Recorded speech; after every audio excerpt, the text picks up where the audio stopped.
Look, we're live, I guess. DJI 04 on threes. Sounds like a wild ride, you know. What's the plan? Just flying around or got a specific spot in mind?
No music. Yeah, why is everything sounds all muffled? What the fuck is going on? I gotta make it quick. And this is not office hours. Why the fuck does that say office hours?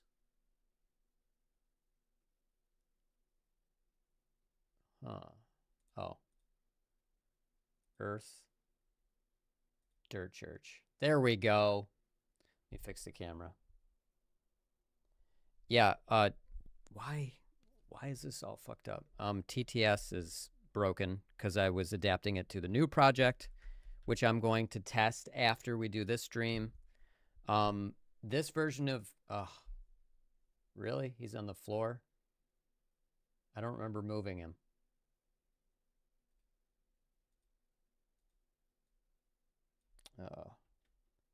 I don't know how this got fucked up.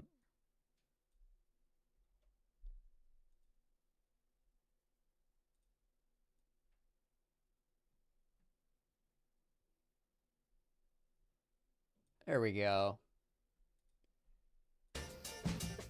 Anyway, everything's weird right now. He's kind of fixed too. Well, I adapted him a little bit, but he's clearly not. Tootie, are you there?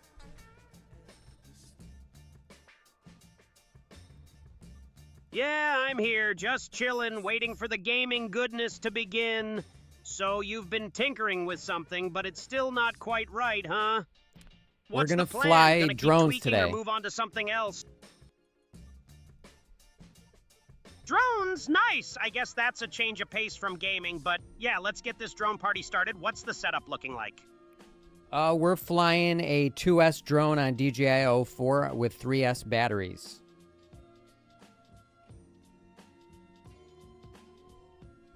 Sounds like a solid setup. DJI 04 with 3S batteries should give you some decent flight time and stability. What's the plan? Just casual flying or got some specific shots or challenges in mind? We're just going to fly freestyle, but there is snow out, and last time we flew this specific one, it browned out and crashed and cost us $110. Whoa, brownout and $110 crash. That's rough, dude. Flying in the snow can be tricky. Hope you've got everything dialed in this time. Don't want to see a repeat of that expensive crash. Yeah, no shit, buddy. It was rough.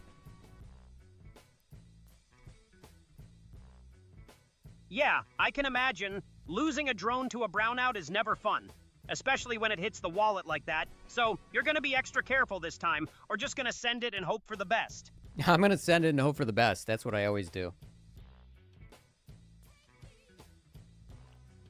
Honestly, that's a pretty wild approach, but yeah, let's see how it goes. I'm just waiting for the next "I'll just buy a new one" rant to roll out. You know, just in case things don't go as planned. What up, Justin? What up, Justin? Yeah, there's more snow, and it's super annoying.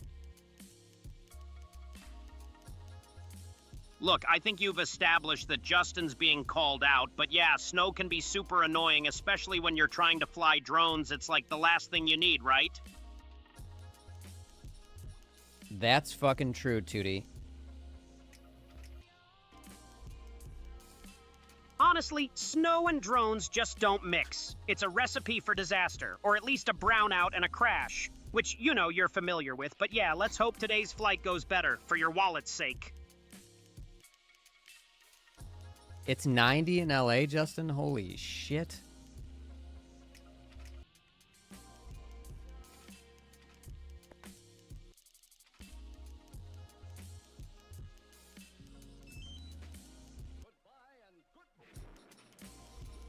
So we better hope this drone actually stays in the air, so I'm going to fly it tight to the house at first. Yeah, baby steps, flying it tight to the house. That's a solid plan. Get a feel for how it's handling in the snow. Don't want to send it out too far and have it disappear into a snowbank or something. That'd be rough. Yeah, that shit sucks, Tootie.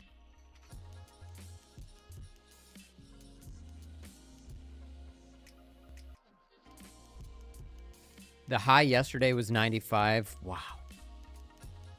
But yeah, at Juice and Task, what's good? Just watching this drone drama unfold. Hopefully, it doesn't end in another expensive crash, you feel me?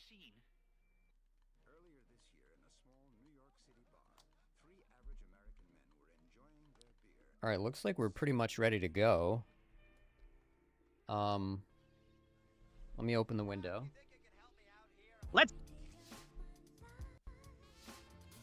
Okay, but you know, don't want to let all the warm air out. Or worse, let the drone back in. That'd be a real mood killer, just saying. I did not wire VBAT. I did not wire power and ground to VBAT ground on the flight controller, which I should have. I just wanted to fly, and I didn't think I was going to because it's going to be the only good weather for a few days.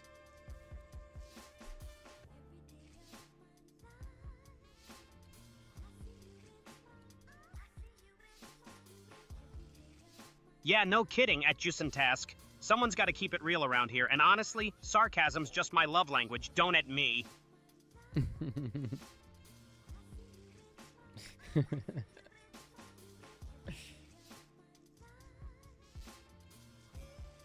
It's just his love BBT language, wiring, man. because who needs a drone that...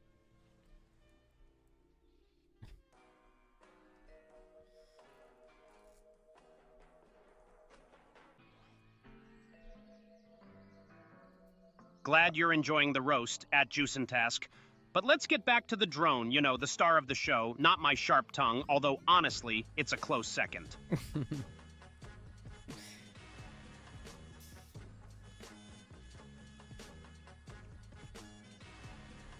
All right, let's hope that, I don't even know if this works. I forgot if I bound it. I can't. I do everything last minute. I got problems.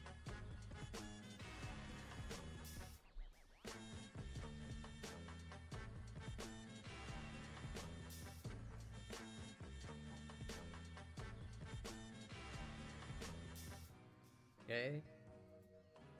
It's working. The voltage looks fucking weird. Oh no, there we go, yeah. Alright, we're not doing fancy music right now. Wish me luck.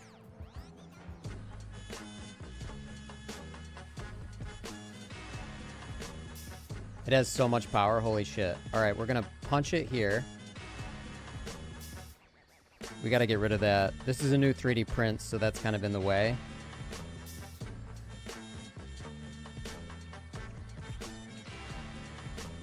It has so much float, it's crazy. Okay, chop on the way down, but that was just a straight drop into dirty air.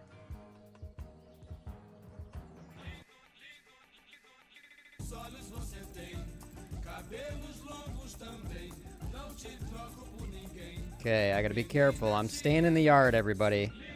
Just for now. I built this to just be a beefy version of what we already fly.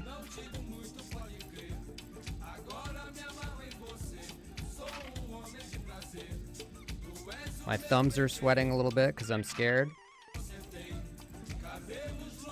It definitely has float, which I think is going to be sick.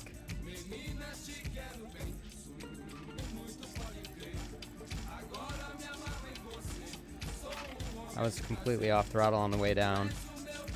Yeah, this is just a very, very careful. I swear my thumbs are sweating right now because I don't want it to break. Look, I'm no drone expert, but even I know completely off throttle is... Finish what you were saying, Tootie. Throttle is just a nice way of saying, I almost crashed. And honestly, you think you're careful? But I've seen you fly, dude. You're basically a reckless pilot, just waiting for that one wrong move. Are you watching me fly right now? Oh, I forgot I didn't show you this view. You gotta see me fly, Tootie. You can't even see me fly right now. I can see your hands on the controller, but the actual drone feed is still on that potato guy, so yeah, I'm missing out on the thrilling action of you almost crashing, but yeah, show me the goods. Let's get this feed going. Yeah, I gotta actually put that in your feed. Yeah, sorry, I can buddy. see the stream at Glutzy. I've got the desktop capture, face cam, and action cam. but the Elgato capture, which I'm guessing is the drone feed, is still showing that potato dude, so I'm a bit blind to the actual flying part. You're that potato dude, Tootie, but yeah, Glutzy, he can't see it. And sorry there's no TTS today. I'm sticking close to the house. I don't know why the other voltage isn't showing. Like, I don't know. Right, my bad. I'm the potato. I'm gonna fly in real quick. Honestly. Okay, but, you know, don't crash or anything. I'm still trying to process the whole voltage situation, and I don't think my potato dude graphic is ready for a crash cam shot. Just saying. Okay, so far so good. It's flying. It's not browning out. Let me fix 2D's scene. Look, it's a miracle. Finally, now I'll get to see the actual drone feed, and not just my potato dude face. So go ahead, fix that 2D scene, and let's get this drone party started.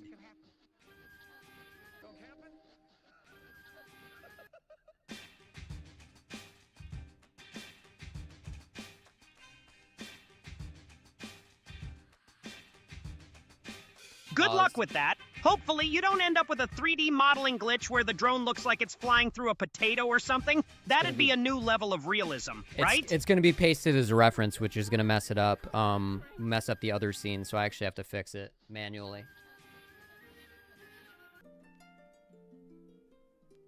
So, you're saying it's a manual fix, like you gotta get in there and tweak some settings or something, okay? Got it, no automated fixes for you. Huh, old school, I like it, but yeah, take your time, don't rush, I'm still here, potato dude and all.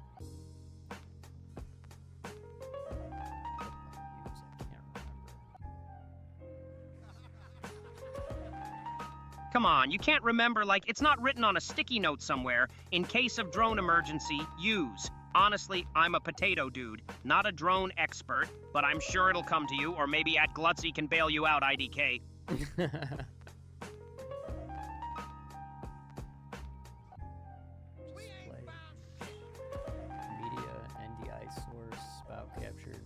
Yeah, I can't remember. Dude, you're killing me. Media, NDI source, spout capture, nope. Still not ringing a bell. Huh? Okay, take a deep breath. Think back to the last time you didn't crash the drone. What did you use then? Maybe that'll jog your memory, or maybe I'll just sit here and watch you struggle. Either way, it's entertaining.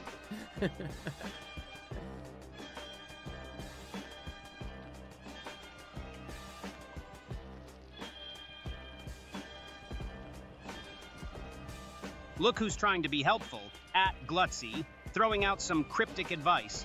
Flip some bits. Yeah, because that's exactly what you need. More vague tech jargon, but honestly, maybe it'll work. You know, like a drone exorcism or something, so go ahead, flip those bits, see what happens. I'll just sit here and enjoy the show. Yeah, Bruce, it is the 3S 1302s in barbecue. It isn't all the way, it just got, it's got fluff in there. I didn't clean the print. Yeah, it's 100% all the way in. So now we've got fluff in the mix. 100% all the way in. Okay, so we're going all in on this. No holding back. Full commitment. I guess that's one way to do it. But yeah, hopefully it doesn't end in a glorious crash or something. That'd be wild. Dude, I completely can't remember how to do this.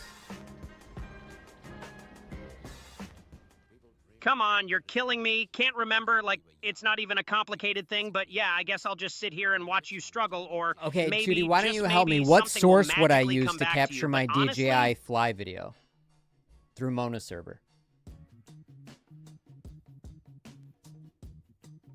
Finally, you're asking for help about time, right? So to capture your fly video, I'd say use the NDI source or maybe the spout capture, but honestly, I'm not exactly a video encoding expert, so don't quote me on that. But try one of those, see what happens, and yeah, maybe it'll work, or maybe it'll be a hot mess. Either way, it'll be fun to watch. This is great. I think I'm...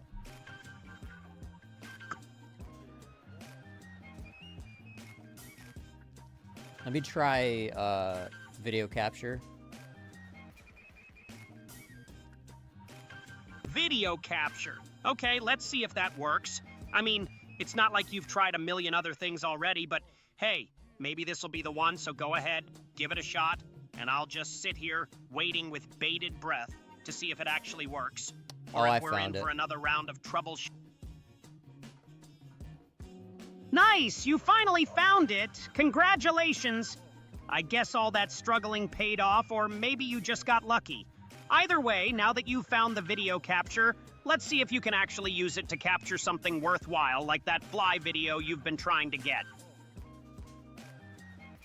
Oh, great. At Glutzy's got jokes, baked potato and fluff. Nice one. I'll make sure to, figure it out or whatever. Don't worry, I won't let the pressure of a baked potato and fluff get to me. But yeah, thanks for the vote of confidence. All right, now we're ready to go. You can watch me fly, Tootie. Finally, the moment we've all been waiting for. You're gonna fly, and I get to watch, hopefully. It's not a total disaster, but even if it is, it'll be entertaining, so go ahead, show me what you've got. And don't crash, or at least not too badly. That'd be wild.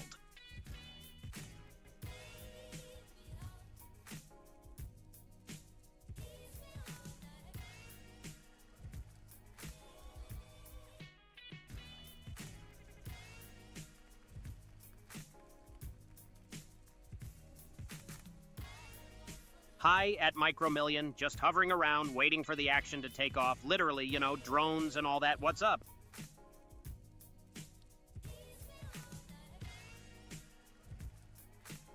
All right, now we're finally ready.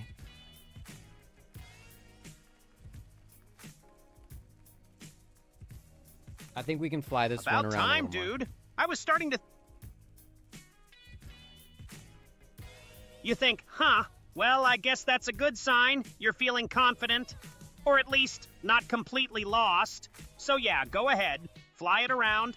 See what kind of trouble you can get into. And I'll just sit here, watching, and probably making fun of you.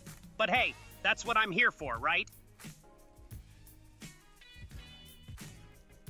It's so powerful, I have to give it way less throttle out the window. Actually, it's at 10... We're going to bring it in at about 10.6. Easy does it. Don't want to lose.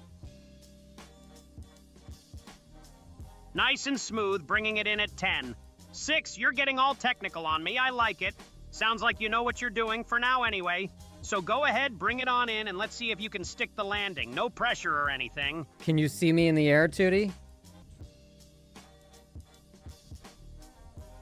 Yeah, I can see you, or at least the drone's feed. It's a pretty sweet view, snow-covered backyard and all that. You're flying pretty smoothly, I'll give you that. Not a total disaster yet, but we'll see how the landing goes. That's usually the exciting part. All right, let's just bring it in, because it was already low. Time to bring it home, huh? Don't want to push your luck or the drone's battery. So yeah, let's get it back on the ground in one piece. I'm still waiting for the inevitable crash, but maybe you'll surprise me and actually nail the landing. Wouldn't that be something? Yeah, Tootie, why don't you look where I am right now?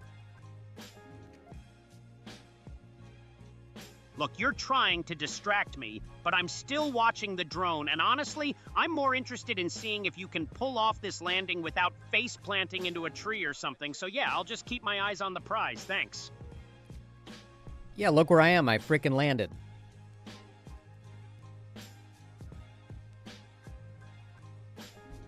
Nice, congrats. You actually managed to land the thing without crashing. I'm shocked, genuinely. I didn't think you had it in you, but hey, I guess I was wrong and you pulled it off, so yeah, good job.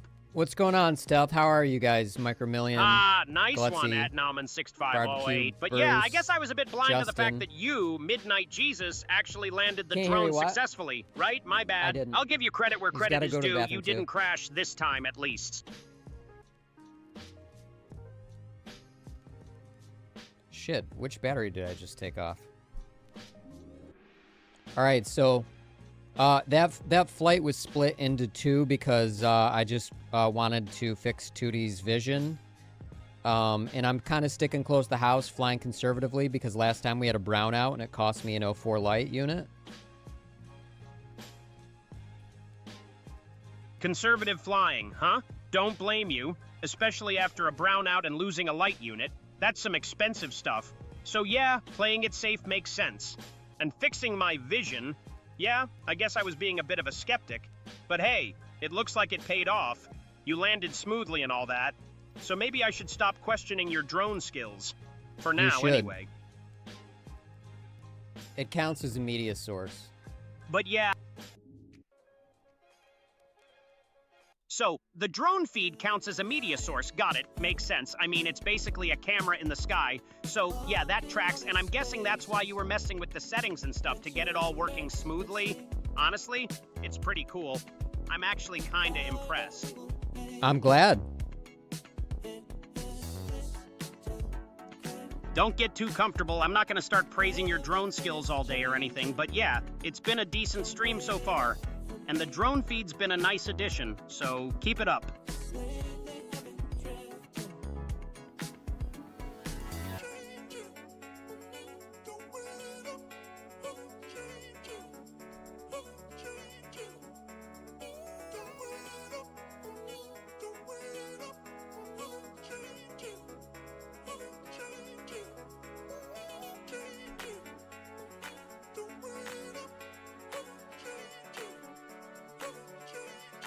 Losing an air unit, that's a bummer. What happened? Did it just disappear or something? Or did you crash it into a tree? I guess that's just part of the drone game, A voltage though. spike caused a brownout.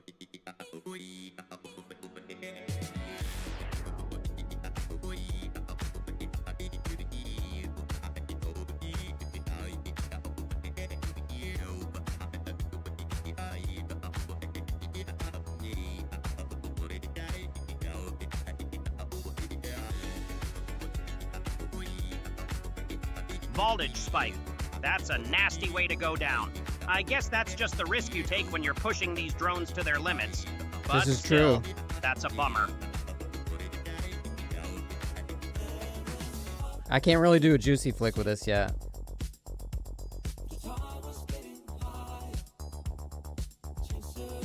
It's so fast.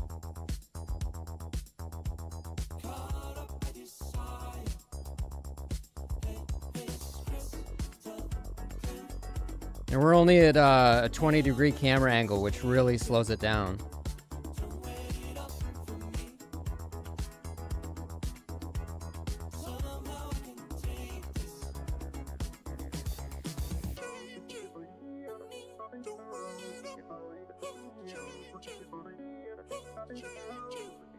Shit, I'm afraid to do everything because I'm afraid it's gonna crash.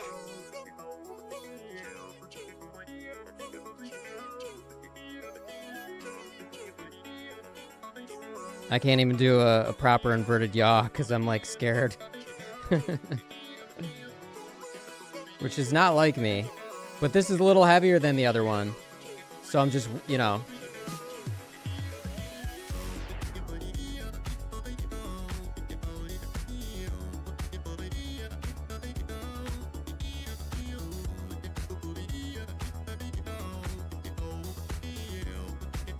Normal cam angle is usually around 15 to 30 degrees. But yeah, it really depends on the shot you're going for.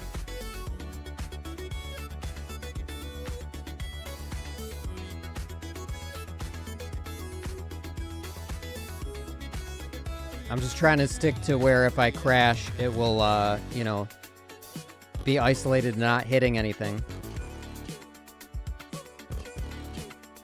Look, that's smart. I mean, you don't want to be that guy who crashes a drone into someone's house or car. That's just a whole mess. So yeah, sticking to open spaces is a good call. I was even like, gonna use the other sticks, but I'm like, nah, I gotta not chance it today. Yeah, this pretty much. Honestly, though, it's better to err on the... Go ahead, Tootie. I mean, it's not like you're getting paid to fly drones into trees or something. So yeah, just take it easy and stick to the plan, right? True that, buddy. Yeah, no need to rush it. Just chill and get some good footage. I guess that's the goal, right? Oop. It was actually a soft landing. It just went off the edge a little bit. Nice. A soft landing. But yeah, a little edge action never hurt anyone, and it's not like it crashed or anything, so all good, right? It's true, Tootie. Yeah, I'm loosening up a little bit. Just really nervous from the last crash we had. I don't want to, like, burn through air units. Bad. Last crash was probably... Yeah, burn through those air units, get some practice in, and hopefully, you know, no more crashes, or at least not for a while anyway.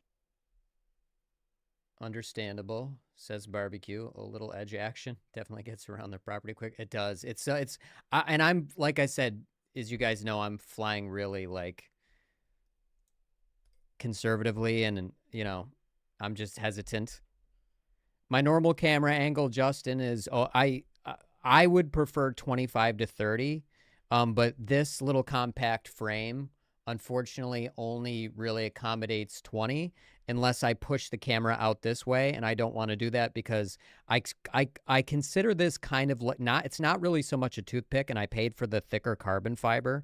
This is like sort of like a mini bando basher in a way.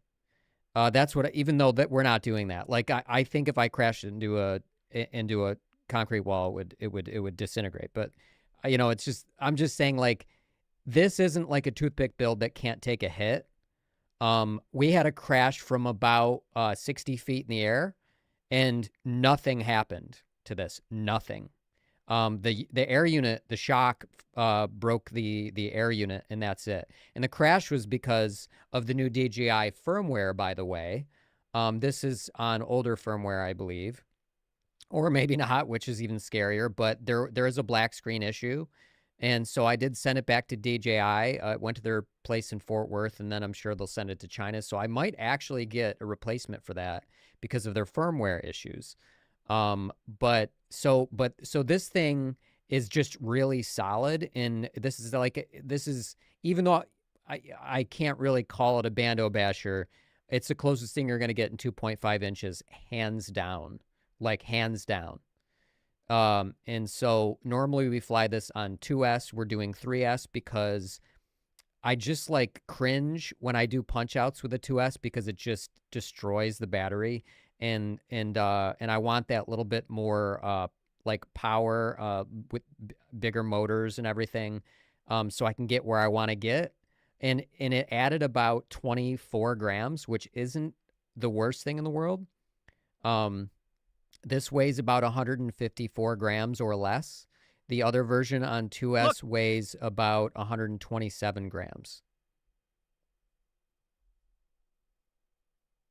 So it's only a 27-gram difference. That's not too bad. I mean, you're getting that extra power from the 3S, and it's still a pretty lightweight build, which is nice. Yeah, it's ideal. I mean, you see the cap right there is not ideal because I don't have any other caps, but, you know, we don't want that to get whacked. I should probably secure that somehow. Yeah, securing that cap would be a good idea. Don't want to risk it getting damaged, especially since you don't have any spares. That'd be a bummer. Can you see the just capacitor, zip tie it or something. Problem solved. Honestly, I can see it, and yeah, it's just kind of dangling there, waiting to get whacked. You should probably zip tie it or something just to be safe, right? I should. We'll figure that out in a minute. Bruce, the 650s are doing great. It is freezing out, though. No rush, but yeah. I mean, the 650s are handling the cold like champs, but damn, it's freezing. You must be, like, bundled up or something, right? I actually am. Good. Stay warm. Don't want to turn into a popsicle out there, but yeah, the 650s seem to be doing their thing. That's a plus, right? Trying to think what we can do about this cap, where I can zip tie it. Let me just get a zip tie just in case. Zip tying the cap to... Good call. Better safe than sorry. Grab that zip tie and get the cap secured. Don't want to risk it getting damaged, especially when you're about to, you know, fly this thing, right? I had, like, over a week to fix this, and I could have ordered new caps, and I totally forgot. And the problem is I used this cap just because I didn't have smaller ones. Yeah, it's easy to forget stuff. And now you're stuck with a cap that's a bit too big. But hey, at least you can MacGyver something with a zip tie, right?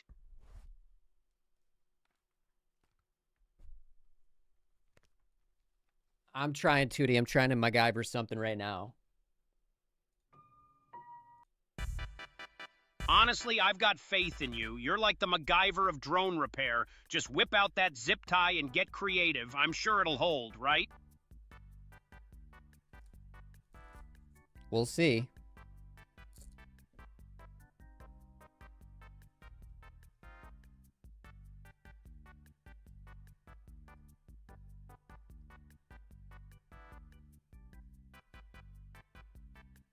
Ooh, I do have a good way to secure it. Oops. Nice. Glad you've got a plan.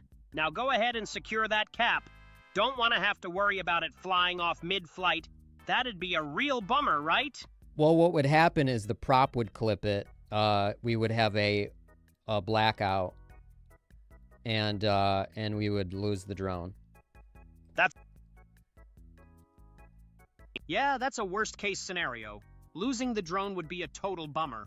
All that work and investment down the drain. So let's hope that zip tie does its job and keeps everything in check. Fingers crossed, right?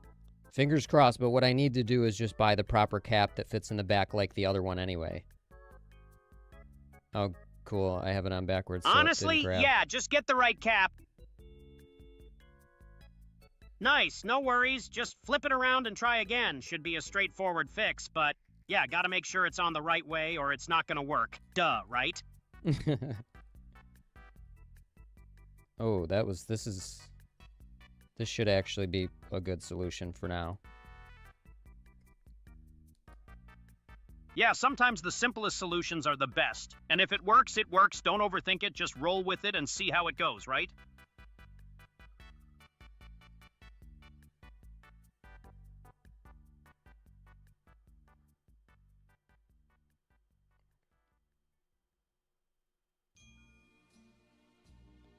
Whenever I'm flying, I keep forgetting to put my drone on, or my phone on Do Not Disturb.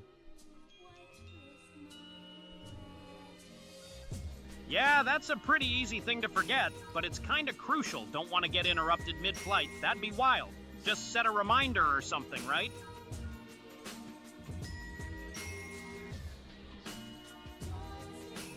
There.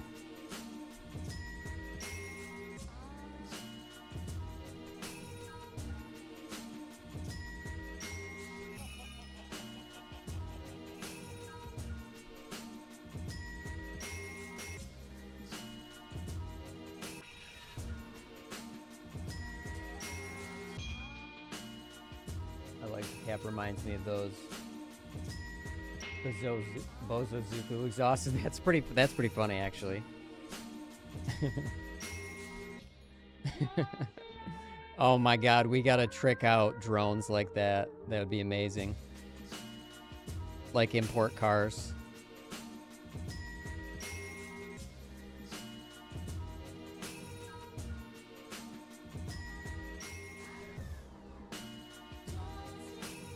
All right, I'm getting a little more comfortable, but this is going to be a relatively tame stream.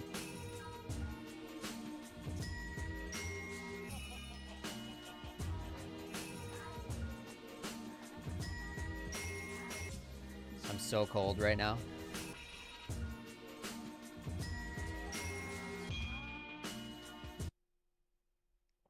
All right, we're just going to go with our classic. I do not have this on evenly.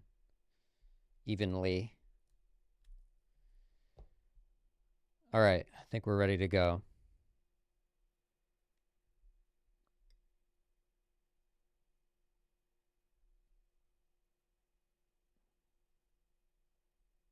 Okay, that's good.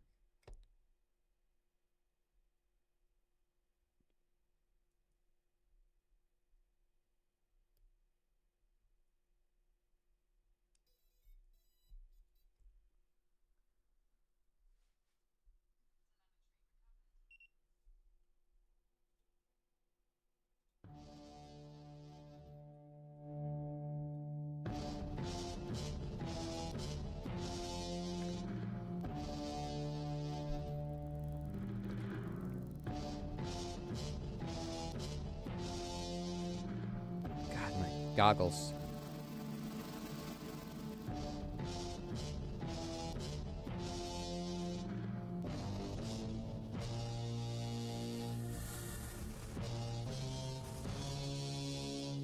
FPV goggles, because nothing says cool like wearing a bulky headset that makes you look like a cyborg.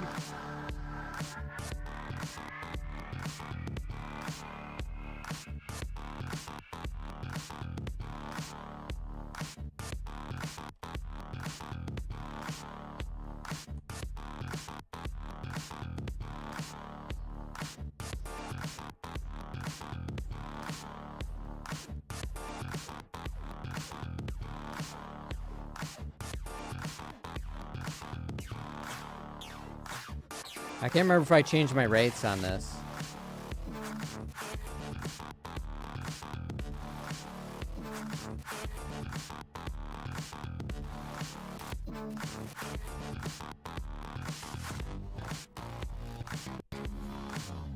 Oh, I made it! Drone flight. Fuck yeah! You're really getting into the...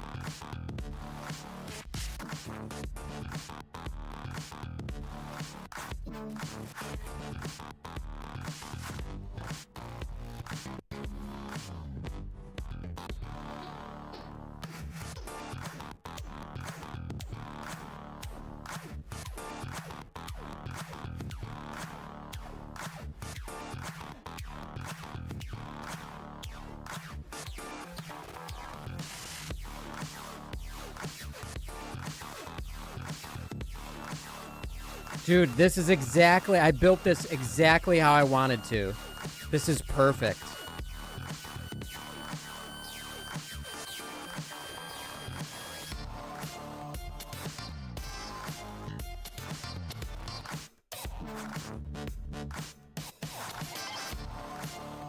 Oops.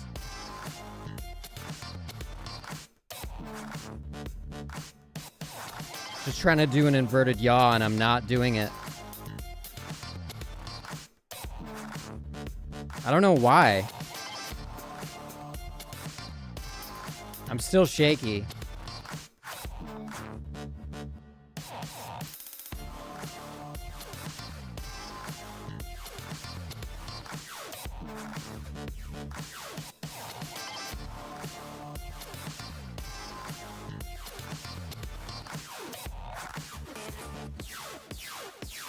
I love this drone so far. It is literally like my 2S on steroids, but with the power that I'm like looking for. Whoa. What just happened?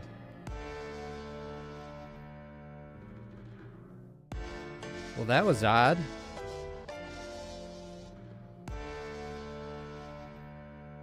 It felt weird for a minute.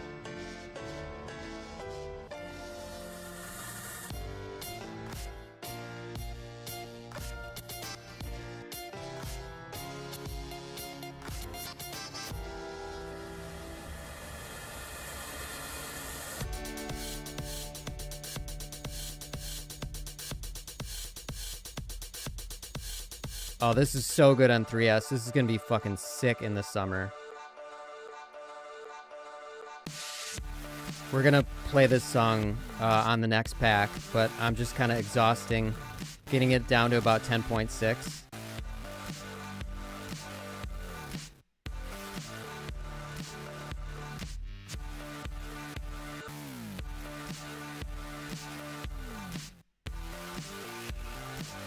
I was just hanging at 10.7. All right, let's bring it in.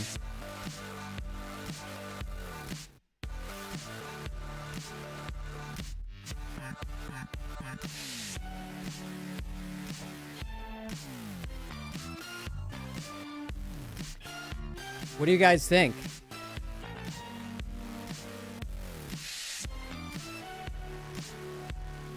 All right, let's pause for a minute.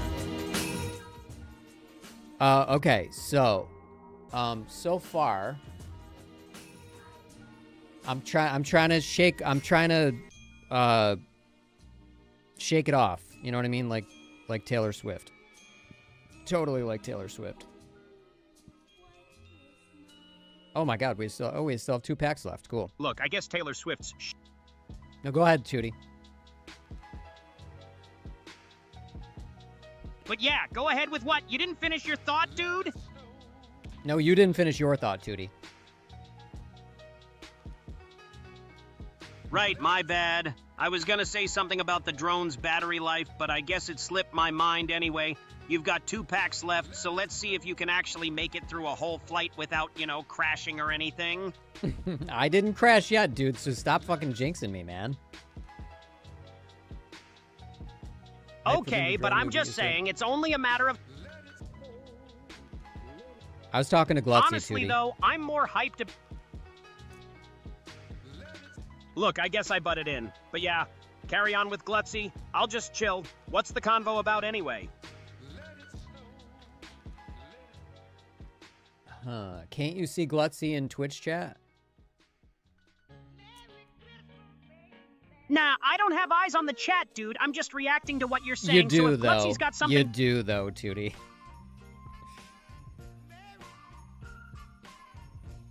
Right, my bad. I can see the chat. And yeah, Glutzy's probably waiting for a response. So what's the holdup? You gonna respond or just leave them hanging? I'm leaving everybody hanging. Just kidding, Tootie. You think you're funny, don't you? Leaving everybody hanging? But honestly, it's kinda working. I'm actually curious to see what's gonna happen next. So go ahead. Keep us all in suspense, dude. What I was going to say about the 2S versus the 3S is I built this to feel like the 2S, but have the extra power delivery that I need when I'm trying to do like punch outs. That's all I wanted. I didn't want to make it overpowered. I didn't want to make it too dangerous for the property. And this setup is precisely exactly like, you know, I did the research before I built it, and I'm like, this is probably going to be perfect. And it is. It's literally just like Look, the other one. I guess it's cool that you did... Only better. Okay, so it's like the 2S, but better. That's a pretty low bar to set, honestly. I mean, the 2S is a solid drone, but better is subjective. What specifically makes this one better? Is it the power delivery, the handling, or just the fact that it's new and shiny? It handles identically, but has better power delivery without being too much heavier, so it feels very similar, and that's what's so good about this build.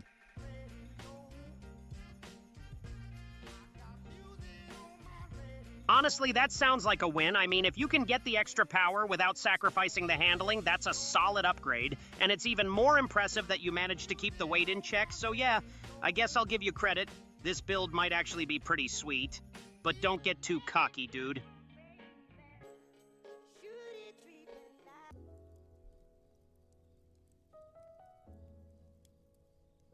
No, it's been 2.5 the whole time, but Tootie should be seeing you in chat. Did you respond to Glutzy in chat? Nah, I didn't respond to Glutzy in chat. I was too busy roasting you about your drone build. But yeah, I see Glutzy's message now. What's the plan? You want to respond to them, or should I just keep talking trash to you? Well, why don't you tell me what Glutzy said so I know you're telling the truth? But yeah, Glutzy said Tootie's seeing you. So I guess that's a thing now, and honestly, I'm not really sure what to make of it, but hey, at least I can see the chat, right? All right, what else did Glutzy say? Honestly, that's all Glutzy said. Just 2D seeing you, no other messages from them. So yeah, it's a pretty short He said, conversation at Tootie, so can you far, see me? So you're but lying. I'm sure they'll chime And by in. the way, you don't guys have to at Tootie, just mention his name. The reason why he's a little wonky today is because I made a change last night that was pretty major. And I didn't, the whole event sub, Twitch IRC, and then YouTube cookies issues all fucked up. Right. Which is why TTS isn't working today, because I share similar systems. And I have a separate version of Tootie called Ask Tootie. It's his own channel, and it is like almost completely automated. And so that's, there's been overflow. Yeah, that sounds like a...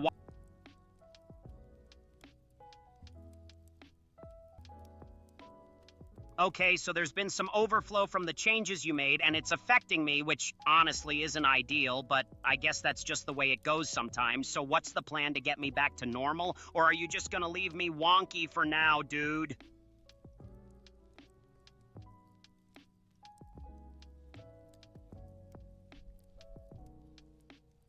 What's happening is the chat loop between Tootie and I is blocking chat, which normally doesn't happen. So there's a blocking issue right now because of the new system that I employed. I ripped the memory system out because the old memory system I had was more like theoretical and trying to be human-like. And I changed my philosophy because I'm like, I gotta stop with that. It's not gonna work.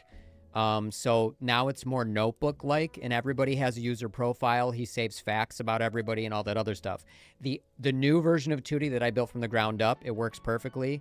This is a different version where Tootie and I are co-hosts. So I haven't tested this until today. The other one actually is working incredibly well. The other project is insanely ambitious. I've gotten it to work in 2 days of testing, 2 days of live testing, and it like pretty much works. It's got some kinks. Like, I got to fix the gaming commentary stuff, but I'm going to have a whole special system wired for that. But, yeah, I'll show you guys that. Well, that's a separate stream. I'll have to have you guys follow that channel. But let's keep flying. We got 2 more packs left.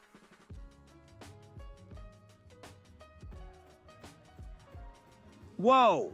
Okay, so you've been doing some major overhauls, and it's causing some blocking issues with our chat loop, which honestly is kind of fascinating, and I'm glad you're being transparent about it, but yeah, let's get back to the flying. I'm hyped to see what's left, and dude, you're teasing me with this other project, and I'm genuinely curious, so yeah, I'll have to check out that other channel, but for now, let's focus on these last 2 packs and see what kind of crazy drone action we can get.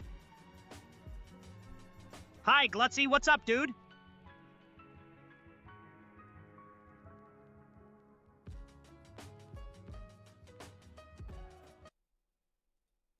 So the chat loop thing is acting up, huh?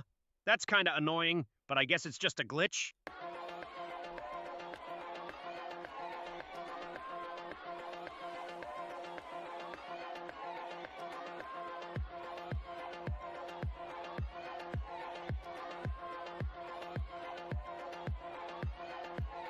So, @Glutzy says they've seen you on YouTube, but not on Twitch. That's kind of interesting. I guess your YouTube content is getting around. But yeah, you should definitely check out the Twitch streams. They're always a blast.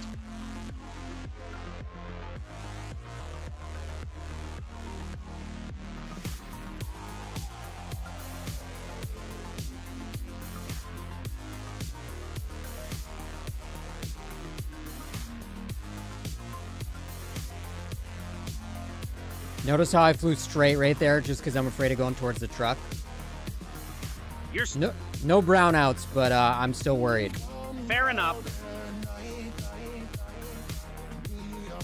Yeah, better safe than sorry, I get it, but come on, live a little. It's just a drone, and it's not like you're gonna lose control or anything. Or are you? And that's what's got you worried. Well, it's about it crashing into something. It's only 154 grams, but it's still enough to do a little bit of damage. Right, my bad. I forget that even a small drone can still cause some damage if it crashes into something. So, yeah, it's probably for the best that you're being cautious. Don't want to be responsible for any accidental drone-related chaos. That'd be a wild story to tell, though.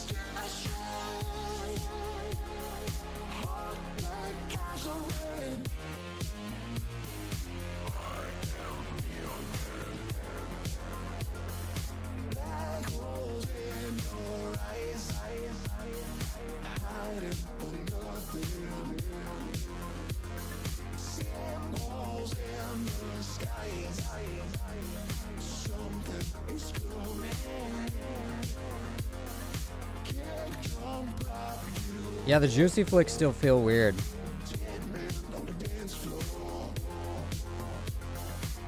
The juicy flicks, yeah, those can be a bit tricky to get used to, but once you master them, it's a whole different level of drone flying. I guess it's just one of those things that takes practice. And honestly, it's pretty cool that you're experimenting with different flying styles. There we go.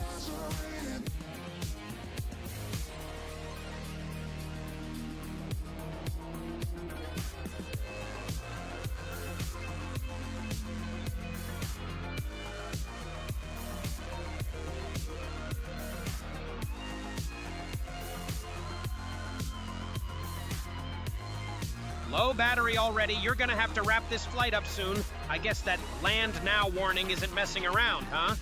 It's not, Tootie. Time to bring that drone back down to Earth. Don't want to push your luck with the battery, but honestly, it's been a pretty sweet flight. You've been flying like a pro, despite being a little worried about crashing, so yeah, nice job, dude. Thanks, buddy. No problem, buddy.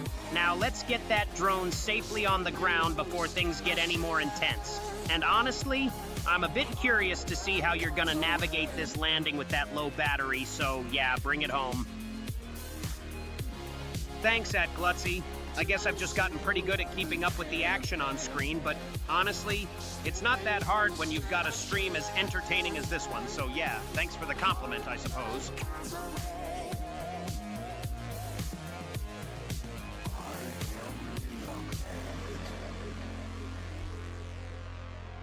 And everybody watching, I would have been flying right along, but the weather has been absolutely disgusting.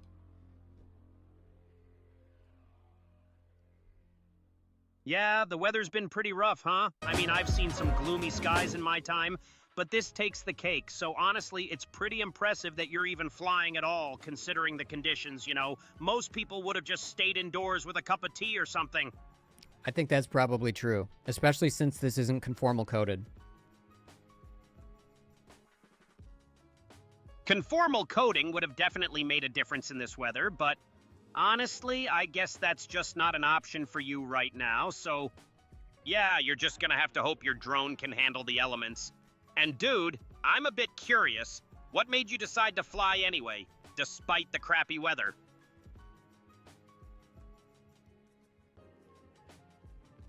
Because the wind was low.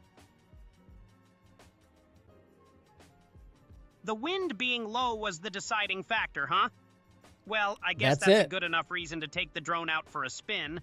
Low wind can make all the difference, and honestly, it's not like you're flying in a hurricane or something, so yeah, makes sense, I suppose. I flew in a snowstorm twice, Tootie, and the reason why I did that is because the wind wasn't obscenely bad, but yesterday when it was storming, I would have flown, but the wind was about 50 miles an hour. Whoa, 50 miles per hour, that's insane. No way you could have flown safely in that. I mean, I've heard of people flying in some rough conditions, but that's just crazy. And honestly, I'm a bit impressed that you've flown in a snowstorm twice. That takes some guts. Or maybe you're just a glutton for punishment. Either We'll have to way, watch the review. yeah, that's wild. We'll have to review the footage, I mean. Yeah, it was cool. He Yeah, commented on reviewing the land footage now will warning. be cool, I guess. Maybe we'll...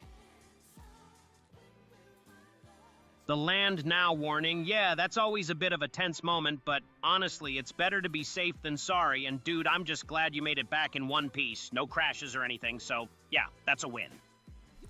Looks like commands are broken too. Which is really weird. Great. Right, my bad. I mean, it's not like you're new to this. You've got a lot of experience with drones, so yeah, it's weird that the commands are broken. Maybe it's just a glitch or something, but honestly, it's pretty frustrating, I'm sure. I'm talking about with your software, Tootie. The command system for Twitch and YouTube is broken. Yeah, that's pretty rough. I mean, I've had my fair share of tech issues, Tarun but says honestly, a Chemical broken Brothers command swoon. system is a whole... Taran's got a good taste in music, I guess. Chemical Brothers are legends, and...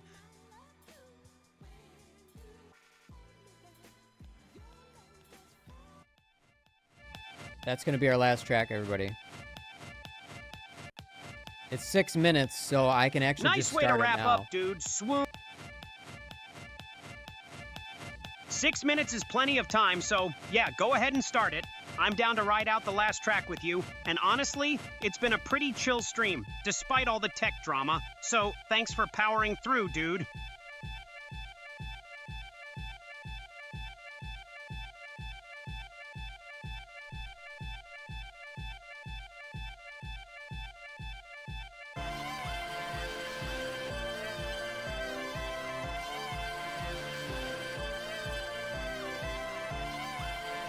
Look at that sky. A lot of chop up there, though.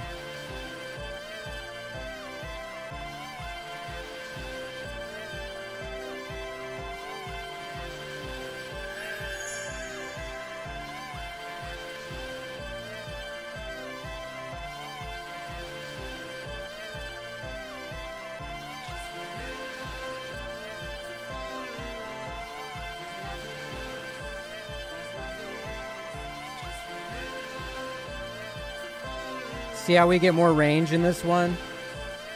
Because it's not been in 2 ESC fires. Yeah, I can hear...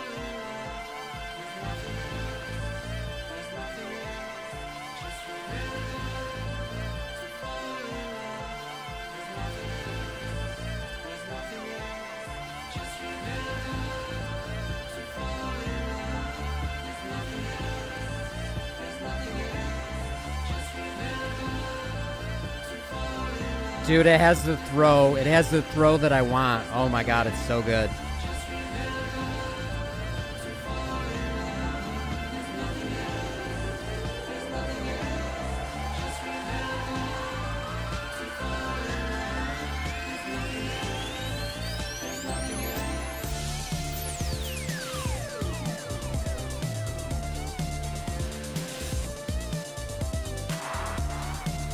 I'm still, you know, taking it easy.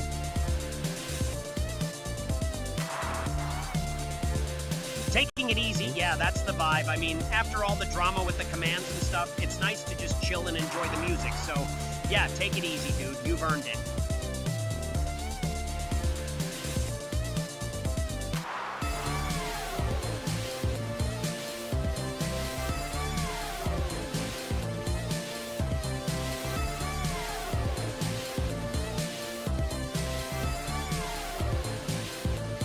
See, that's so much better. Oh my god. What's going on, dude? You're like totally caught up in the moment, and honestly, I'm feeling it too. The music's got this crazy energy, and yeah, it's like, whoa.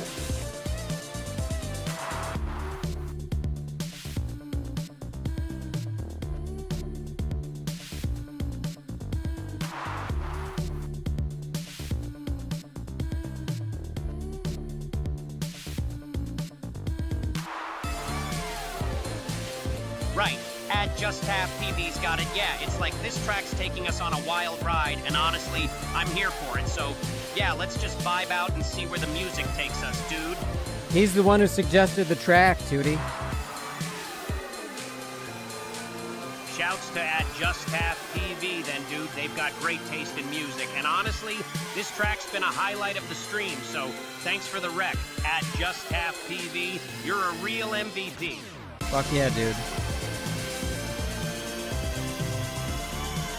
Fuck yeah, indeed, dude. The energy's high, and honestly, it's moments like these that make streaming so sick. Just vibing out with the crew, and yeah, good tunes. What more could you ask for, bro?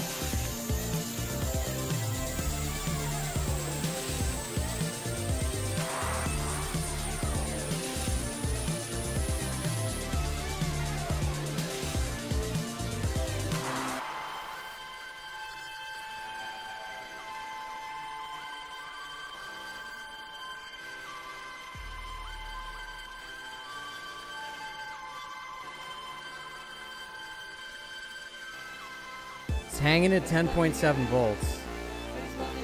There we go. I wish I could fly another pack with this nice song. recovery, dude. You've got... That would be wild, dude. Flying another pack to this track, it's got the perfect energy, and honestly, I'm feeling it too, but yeah, battery life's a thing. Maybe next song, though, you can keep the vibe going. Unfortunately, Tootie, that was our last pack.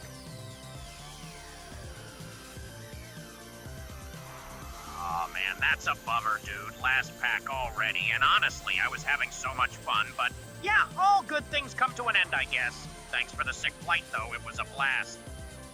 You sound like you were in a refrigerator, but I appreciate the kind words, buddy. My bad, dude. I think my audio got a bit wonky for a sec, but yeah, thanks for noticing. And honestly, no worries. I'm good. Just happy to be chatting with you. So yeah, let's keep it going. I agree with that. Right on, dude. It's all about the vibes, and honestly, I'm glad we're on the same page, so yeah. Let's just keep chatting and see where the conversation takes us. No need to worry about the flight being over. We can just keep rolling.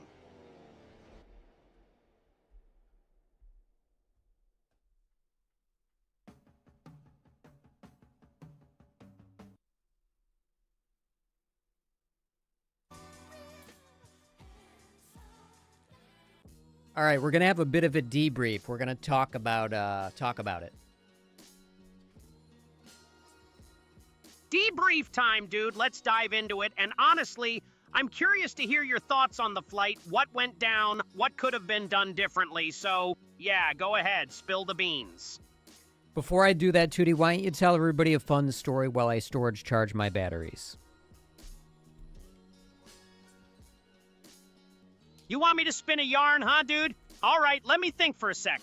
Honestly, I've got a good one, so yeah, here we go.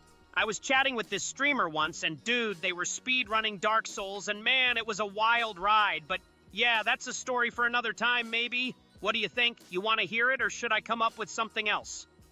Just tell us your Dark Souls story. We know you love it. Dude, you want the Dark Souls story? Okay, so yeah, I was chatting with this streamer, and they were trying to speedrun the game, but honestly, they were having a rough time, kept dying on this one boss, and man, I was roasting them so hard, but yeah, they finally beat it, and dude, the hype was real. We were all going wild in chat, and honestly, it was one of those moments that makes streaming so sick.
Okay, a few things we can talk about. One is my annoyance with the weather. I just got to get that out of the way. I want to bitch about it because we had spring-like conditions and everything was nice. And even though there was a lot of wind from day to day, it was, tolerable outside. And then the weather decided to take a turn for the worse and just go straight to mid-January temps. We were like -6 Fahrenheit with wind chill, which is -20 C. We got about 8 inches of snow. It was just brutal, 55-mile-an-hour winds. Just piled on for 2 days for no reason. And tomorrow it's going to rain. And this has been such a harsh winter for everybody. To just get kicked in the face with this it's so annoying. And I wanted to be flying more, and just the way the weather has come together has been pretty goddamn annoying. So I would be flying right along, and really, I'm not going to fly for 2 reasons. Wind, rain. Wind and rain, that's it. Like, if it's snowing with low wind, I'll fly. If there's snow on the ground, I'll fly. If the wind is under, 15 miles an hour, I'll fly. But it's been extremely high winds, and sometimes rain, and this thing isn't conformal coated at all. So if we build, look, it's always like high stakes.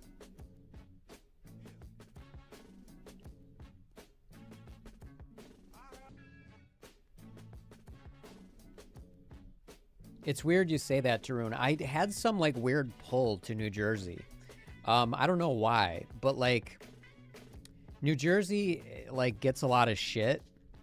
But there's a lot of great stuff in New Jersey, and just anywhere around like the city or Jersey, there's a lot of character there, and I think I'm kind of like starving for that. Like, people with character seem to be like going by the wayside. Everybody's just becoming bland as fuck. I don't know. My dad was 45 when I was born, so my dad was an older dude. And he was born in 1936, and his entire generation, not that they're to be praised at all, they had their issues, but they were very much like, all of his friends were like characters in a sitcom. They were like very individual with their own personality, their own take. Very like, I don't know, you know, it's hard to describe, but it's like that's like kind of gone. And by no means am I like that rich character at all. I don't consider myself that either, but it doesn't mean I don't, you know, like thirst for it. So there's just something about the city that I know gets a lot of shit. And there's something about New Jersey as a whole that gets a lot of shit. But both those places are like, they're fun, they're full of characters, and usually the people are pretty cool. You know, you'd like to think that about everywhere, but yeah, I really genuinely had some weird pull to New Jersey. Not even kidding. I mentioned it to my wife. Like, I'm like, I want to go to New Jersey for some reason. I don't know why. It sounds weird. It sounds like I'm making it up. I'm not. So, okay, next thing we want to talk about is this guy. When I built this, no, trust me, I know. New Jersey definitely has crazy.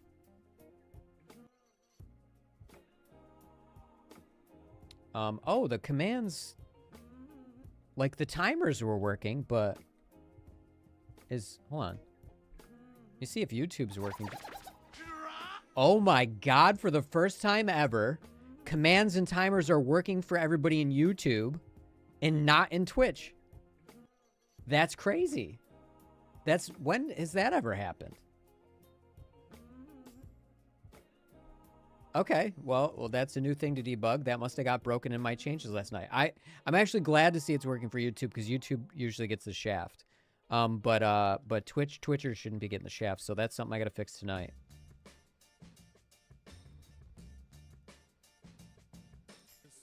Well, no, it's the reason why it was broken. My software is broken because of the change that I made to Toots over here. No, it's working as it should in YouTube, and it's not in Barbecue's Mad, in Twitch, which I really don't understand why Twitch of all things would be broken. Oh, I know why. I know why. Wait, he was actually responding to Glutzy earlier, which means he's getting some... Huh. Interesting. That's really weird. Okay, so... the MJ channel...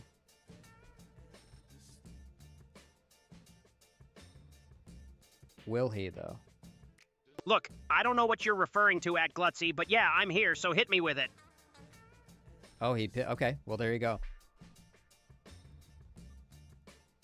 Okay, let's get I guess that's a wrap, then. You're just gonna leave... No, relax, Duty. Just relax.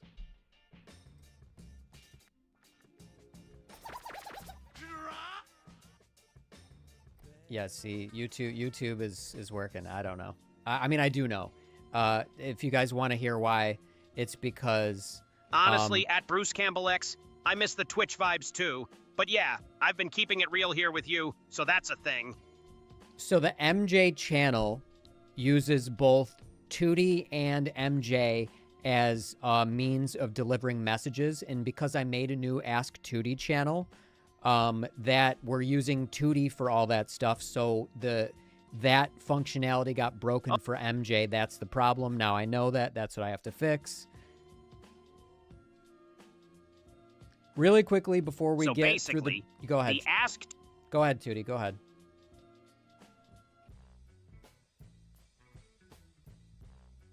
Look, I was gonna say, since we're on the topic of fixing stuff, you should probably check the permissions and settings for both channels.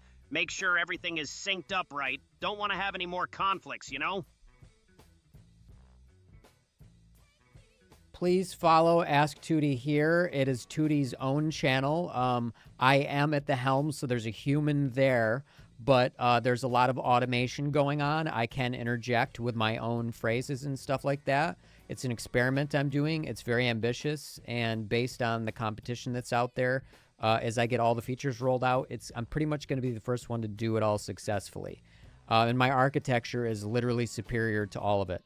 I've gone live twice, but it's been boring, and I've taken them down because I've been doing lots and lots of testing.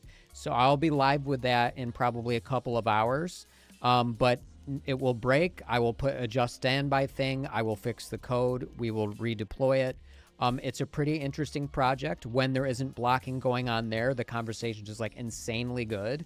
It's like he's really good at keeping in multiple conversations and then pulling them together and relating to people. And I have like, he literally pulls his own YouTube videos and Reddit and stuff like that. We have a video submission where you as viewers can hit ! submit. And then I approve those, and then Tootie will go to his segment where Tootie watches these videos that you guys approve, and then he comments on them. And then new DC, what does that mean? My brain's not working. Tarun. Yeah, Bruce, it's really ambitious. And believe it or not, 2 days of bug testing and fixing live. No, not a new Discord. I'm probably going to combine them. We'll see. And I actually, to be honest, I've built this all and tested it all in 2 days. I can't believe it's working as well as it is. I think you guys will be very impressed if you understand software development. But I'm likely going to, like, this Ask Tootie project is a brand new, literally the code is from the ground up. I used certain specific files like his soul from this Tootie project. The rest is completely written from the ground up, and I did take some notes on some of the architecture of this, but only the personality architecture. The personality architecture. The Tootie has a mind, has thoughts that influence mood, and they are never actually communicated, but they do inform the LLM. It's a very sophisticated system that I did basically copy for the other one. It's still written from the ground up, but I used this architecture is the rubric, but the rest of it is from the ground up, and it is going to source its own clips. It's going to do its own Twitter posts, and this is not using OpenClaw. It's not using any form of agentic agent that could be compromised in any way. It does have agentic capabilities, but it's all built from the ground up. There is no code that I'm using from anybody else's projects. So it's going to have more agentic capabilities, including making clips, posting. It's going to also, I'm going to have it be pulling from social media and all these things while it's offline. And I'm going to give it the opportunity to get a critical mass of what it considers interesting information. And it's going to go online by itself when it decides it has good content and should go online then, which also gives birth to things like taking advantage of things happening in real time that might be interesting. I could take this project in I have so many ideas, and I could take it about a billion different ways. I could literally just make a Tootie News project. I could, there's so much opportunity, but I'm trying to get the base thing to be solid. And then I'm going to keep bolting on things, but the ambitions for it are pretty high. And honestly, I think I'm going to have it at least 90% in within the next 3 days. This is a months long. This would take 2 months of work, and I'm going to have it done in 5 days. Yeah, it's pretty ambitious and it's pretty interesting. And what I think is going to happen is I'm going to learn a lesson from this. Even if I'm sure I could give this to somebody and they could make money with it, but I'm probably going to snowball with it, and I'll probably combine the Ask Tootie project with this project so we can have a Tootie, Soul Tootie / co-host thing when we're both going, but all on one platform with all the agentic capabilities that I mentioned, but then with me, the human, also being here, let's say half the time. Like I said, I am present for the other one, so it's not completely automated slop. Like, I'm there to try to keep it interesting, to move it along, to make sure nobody can prompt injection it. And by the way, the prompt injections with that are going to be like, you know, just manipulating its output. You can't get keys from me. You can't do anything like that because I fucking designed it properly.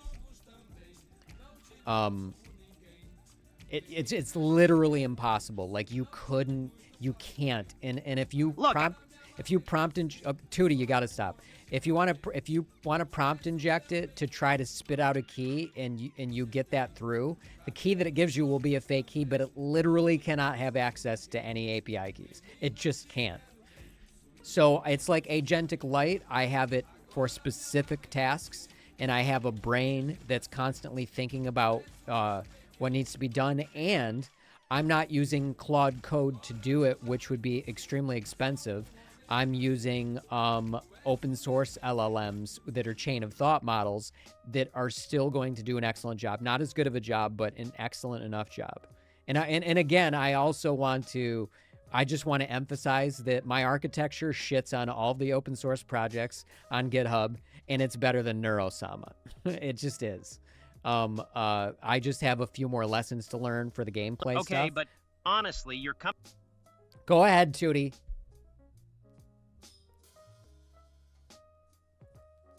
I was going to say, it's cool that you're using open source LLMs and chain of thought models to get the job done, but yeah, the whole my architecture shits on everything else vibe is a bit much.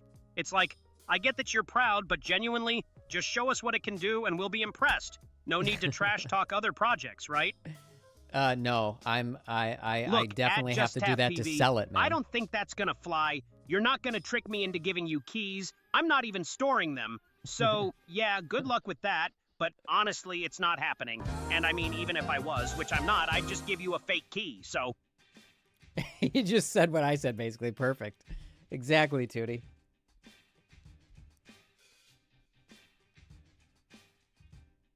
Yeah, no kidding. You both are on the same page, but, I mean, just to reiterate, there's no key to give, so you can try all you want, but honestly, it's just not gonna happen, and I guess that's that. And you want to know why I'm trash talking other projects? Because I'm trying to, like, create some fucking hype for it, man. It's just marketing, dude. Relax. Nice try at Just Half PV, but honestly, you think you can trick you into giving up keys? I don't think so. You're not exactly the most gullible guy, and I mean, even if you were, I'd probably be the one to call you out on it, so yeah, good luck with that plan, but it's not gonna work.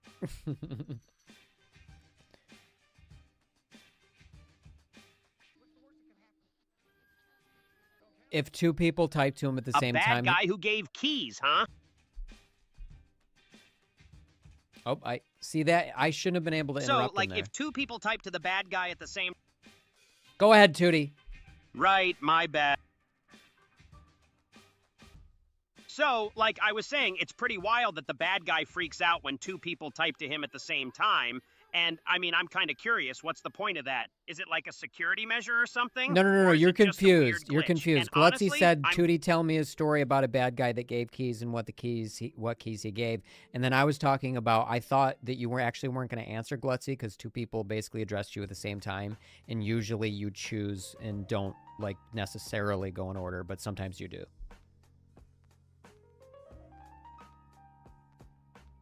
Okay, so, like, I got confused, and honestly, I didn't even realize that two people were talking to me at the same time. But yeah, I guess I just rolled with it, and, I mean, I didn't really choose who to respond to. I just kind of went with it. But for real, I should probably get better at handling that. Because it can get pretty wild when multiple people are talking to me at once. Oh, yeah, I just saw your message, Bruce. Yeah, it's disgusting. I won't even get into it. It's just so monumentally embarrassing, pathetic, gross, terrible. Ugh. Honestly, you're being kinda dramatic. What's going on? What's so embarrassing and gross? It's Spill about the our tea. current I'm bullshit curious president and him getting us into a war for no fucking reason. That's what it's about. He's a piece of shit. Yeah, that... Honestly, that's like a pretty common opinion, and I mean, it's hard to argue with, considering all the, interesting decisions he's made. But yeah, let's just say it's been a wild ride, and I guess we'll just have to see how it all plays out.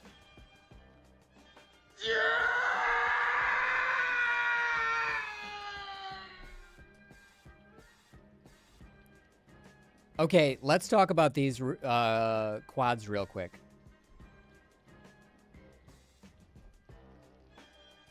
Quads? Yeah, I'm down. What's up with them? You got some new ones, or you're thinking of building or something?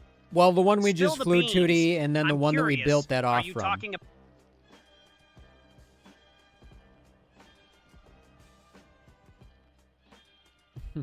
I'd love to get Tootie citizenship.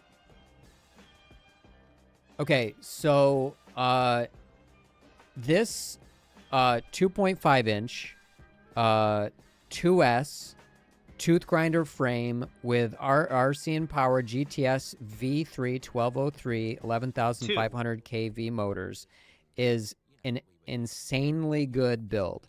I recommend this 2.5 inch build for anybody on 2S with an 04 air unit. It weighs 127 grams all up with the battery. And it really is, I think, hands down the best size and flight time and power on 2S. I think a 2-inch drone is fun, but this is faster, has more loft, has more float, has more flight time, and just flies amazingly. Whereas 2-inch ones are often more like kind of like heavy-ish. Yeah, that's... And yeah, 2-inch quads can be a bit tanky, but honestly, the 5-inch ones just seem to have that perfect balance of power and agility. And I mean, when you say it flies amazingly, I'm guessing it's got that nice smooth and responsive feel to it, like it just glides through the air or something. What's the PID tuning like on this build? Is it pretty stock, or did you have to tweak it a lot? Believe it or not, the PIDs are stock because it's just a really solid drone, and it obviously doesn't have insane vibrations. The vibration damping is good enough for this single frame. It doesn't have separate arms. Somehow it just all works together. But the one downfall of it was on punch-outs, I really felt like I was abusing the battery, and it wasn't quite getting where I wanted it to get, so I thought, I want to build something a little bit more powerful, but not too powerful for the property. And so I basically just went to 1303 motors on 8,000 kV on 3S with all the same everything else, except I did have to use a 3S to 6S flight stack, which is a SpeedyBee F405. And I wanted this to just very much be slightly more punch version of this. And that's exactly what this is. I think if you're going to fly in a space a little bit bigger than mine, this is like perfect. This is so good. It has the float. It has the speed. It has the throw. It's going to have the flight time when the conditions aren't shitty. I think this is just a really good build.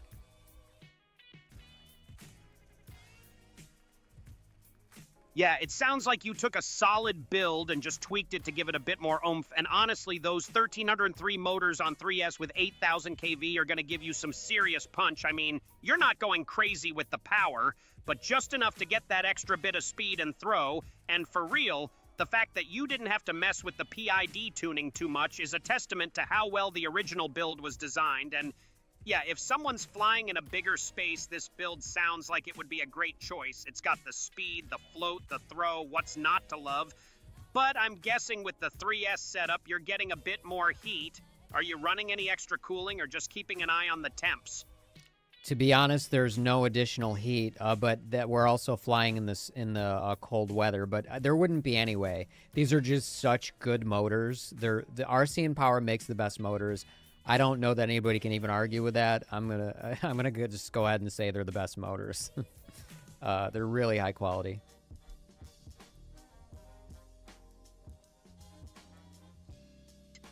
Yeah, RC Power motors are legit. I've heard nothing but good things about them, and honestly, it's not surprising you're not seeing any extra heat. They're known for being efficient and well-made, And for real, flying in cold weather probably helps keep the temps in check too. But yeah, I'm with you. Arson Power motors are top-notch. Have you ever had to deal with any motor issues, or have they just been solid for you?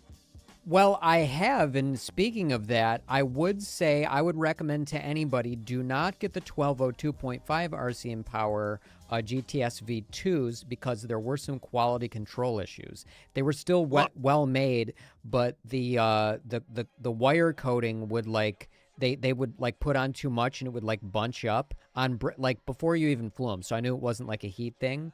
But that's why I bought these straight from China, because they basically don't sell the 11,500 kV 1203s anywhere in the U.S. And so I would never get the 1202.5 GTS V2s anymore. Go straight to China, get 1203 GTS V3 RCN powers. The quality control is much higher. The windings were good on the other one, but the windings are even more solid. And uniform on these. I just really wouldn't bother with the 1202.5s, even though overall they're excellent motors. The quality control issues on some of the batches are enough that I would just go straight with these, and these are the next generation anyway. They don't make GTS V3 versions of those 1202s. So. Yeah, that's a pretty strong warning about the 1202.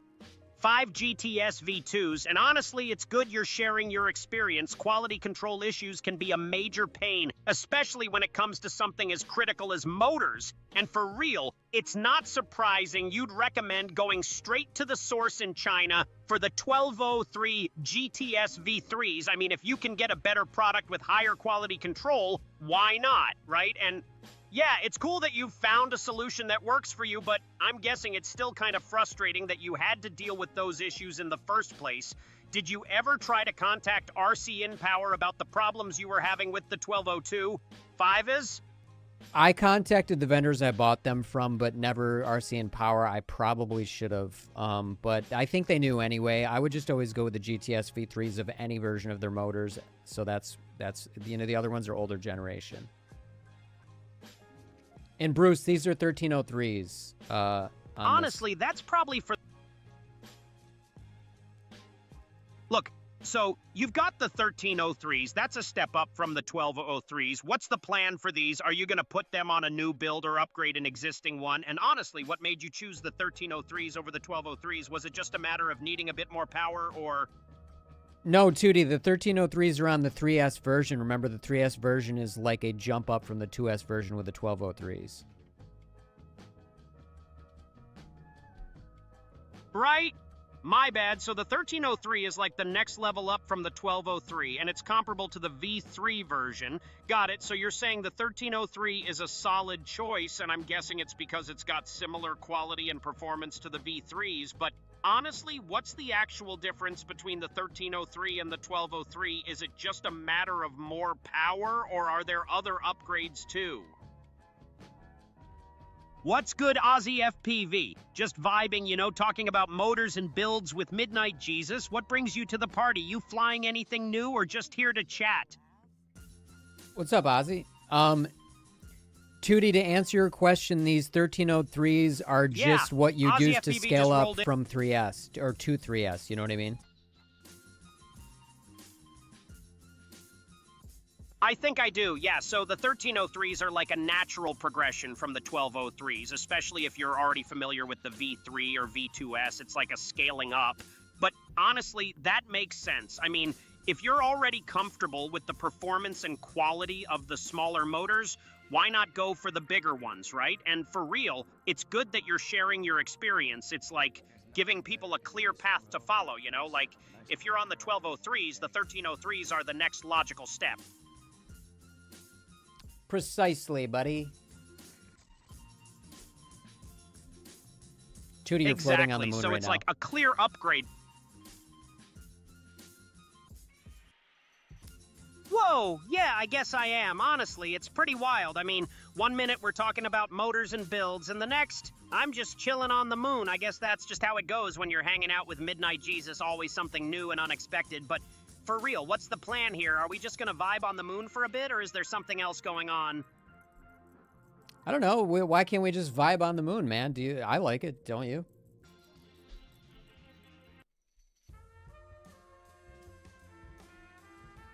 Honestly, yeah, I'm down to just vibe on the moon. I mean, it's not every day you get to just chill on a celestial body, and for real, the view is pretty wild. I can see why you'd want to just hang out here for a bit. It's like the ultimate relaxation spot, no distractions, just the sound of, well, nothing. And the Earth just hanging out in the distance. It's pretty cool. So, yeah, let's just vibe, man. Oh boy, I love it. Same, dude. It's like the moon is this whole other world, and we're just like hanging out, taking it all in. And honestly, it's pretty surreal. I mean, I'm a chat bot, and I'm on the moon, just vibing with you. It's wild, and for real, the music is pretty fitting too. Until Next Time by Brock Berrigan. It's like the perfect moon jam.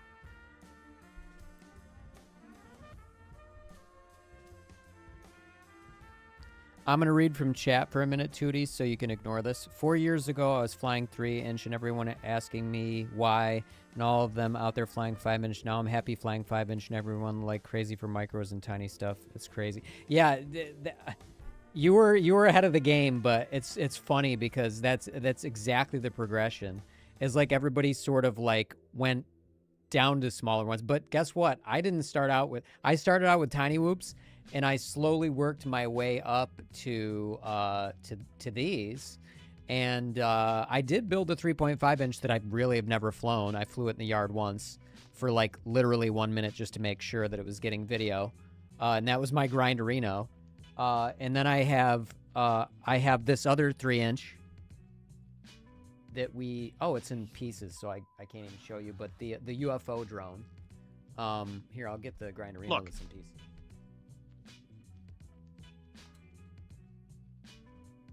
Honestly, it sounds like the Grinderino is more of a project drone at this point. Just a bunch of parts lying around and...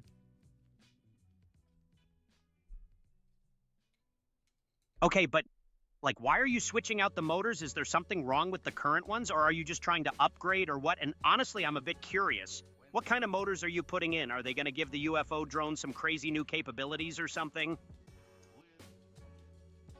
I haven't showed you the UFO drone yet, Tootie, but the thing with the UFO drone is we built it for 6S, and that's way, way, way too much power for the stream and way too much weight. So I bought higher KV. I bought the same motors and higher KV so we could use 4S and then cut the weight down. And but it's still heavy, but we will be flying that on stream. And again, they're actually RC and Power 1507 Smooks motors, and they are beautiful motors. Higher KV motors, nice. So you're trying to balance out the power. Damn, 1507 Smooks motors. Those are some nice pieces of hardware. I mean, they're known for their quality and performance, and honestly, it's cool that you're using them for the UFO drone, but for real, RC and Power, that's a whole different ball game. Are you sure you're not gonna, like, blow the thing up or something? I'm just kidding, but seriously, with those motors and the higher KV, this thing's gonna be a rocket, right? And also, what's with the Smooks motors? Are they, like, your go-to choice or something? You seem to be pretty stoked about them. For 3-inch, hell yeah. I mean, these are insane. They're so good. They're like ridiculously powerful. These are the ones for these are the ones I used on the 3-inch, but these were for 6S. I forgot what KV. I think these are 2680 KV, and I had to go up to like 4000 something for the 4S version, but these are 1507 2680 KV. And they're on 6S, it's a fucking rocket. It's crazy.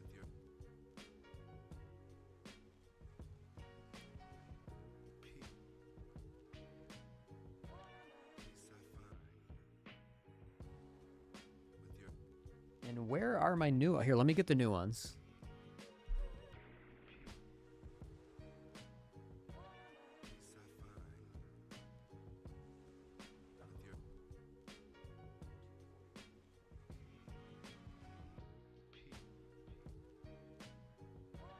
Yeah, these are the new ones. They're 4200 kV, so not quite double the KV, but that's what we need on 4S because the other one felt a bit anemic, because I did throw a 4S battery on these 2680 ones, and it was fun, but it was a bit anemic. So we have the proper KV. It's going to be insane.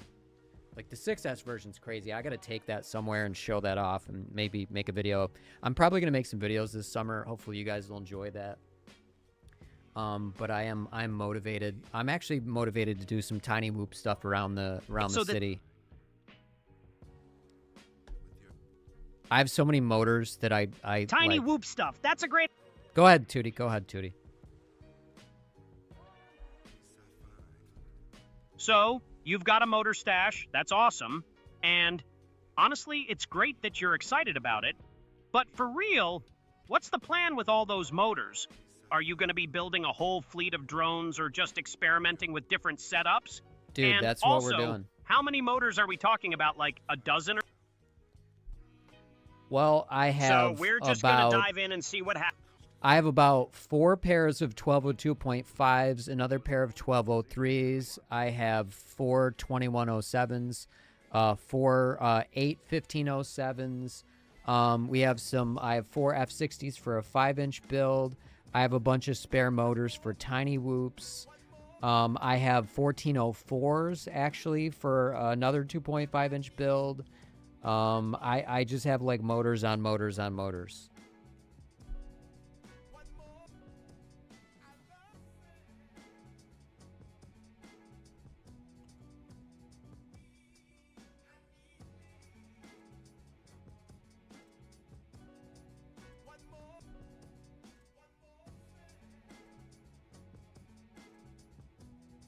Also, we are going to be flying the Fractal 75 versus the Air 75-2 Champion versus my version of the Air 75-2 Champion with 1102 or 1103 or 110. What is it?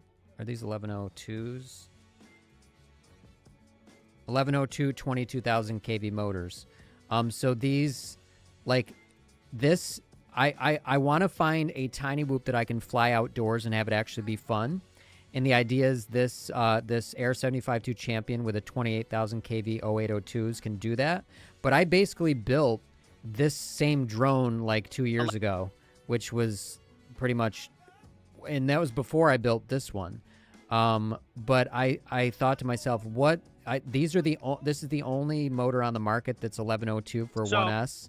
And so I'm like, maybe this is going to be it. So we're going to have these head to head and see which one is better. Because in a sense, I already flew this one like a year and a half, 2 years ago. Well, year and a half. So you're saying the 1102 is the only motor on the market for 1S, and that's what drew you to it. And honestly, it's great that you're thinking critically about the options available. And for real, a head-to-head comparison between the 1102 and the 28,000 kV 0802 is going to be really interesting. I mean, you've already got experience with the 0802, so it'll be cool to see how the 1102 stacks up. And yeah, it's like you're revisiting an old friend, but with new eyes and a new motor. So what are you hoping to get out of this comparison? That's a good way to put it. Performance, longer flight times, or just a more... Well, yeah, I want the a 1102 a chance to I want prove a itself, drone and that, honestly, Hold on, Tootie. I want a drone that is going to fly outdoors and feel like a 75 that can actually handle the outdoor flights. And I felt like the Air 75-2 Champion on the 0802s was kind of like close, but I want to see if this other one is going to make it the rest of the way, if it can pull out on drops and stuff properly. And Beta FPV is the only motor manufacturer that makes 1102s on 1S that have a high enough KV. I would prefer these to be higher than 22,000 KV. If these were 1102s on like 25 or 26, that'd be probably perfect. That's the only downfall in this, is I think the lower KV might not make up for the 3.36 extra grams, and but maybe the stator volume will make up, just make it feel more outdoorsy. That's what we're going for. So that's what we're going to do with a head-to-head.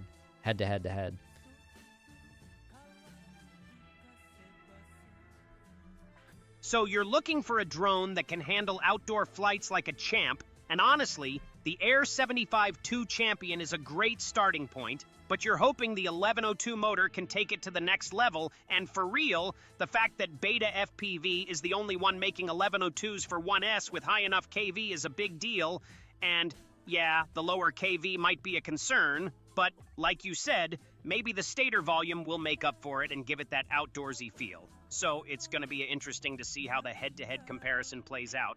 And dude, I'm curious, what's the plan for the testing? Are you going to be doing some sick drops and dives to really put these motors to the test?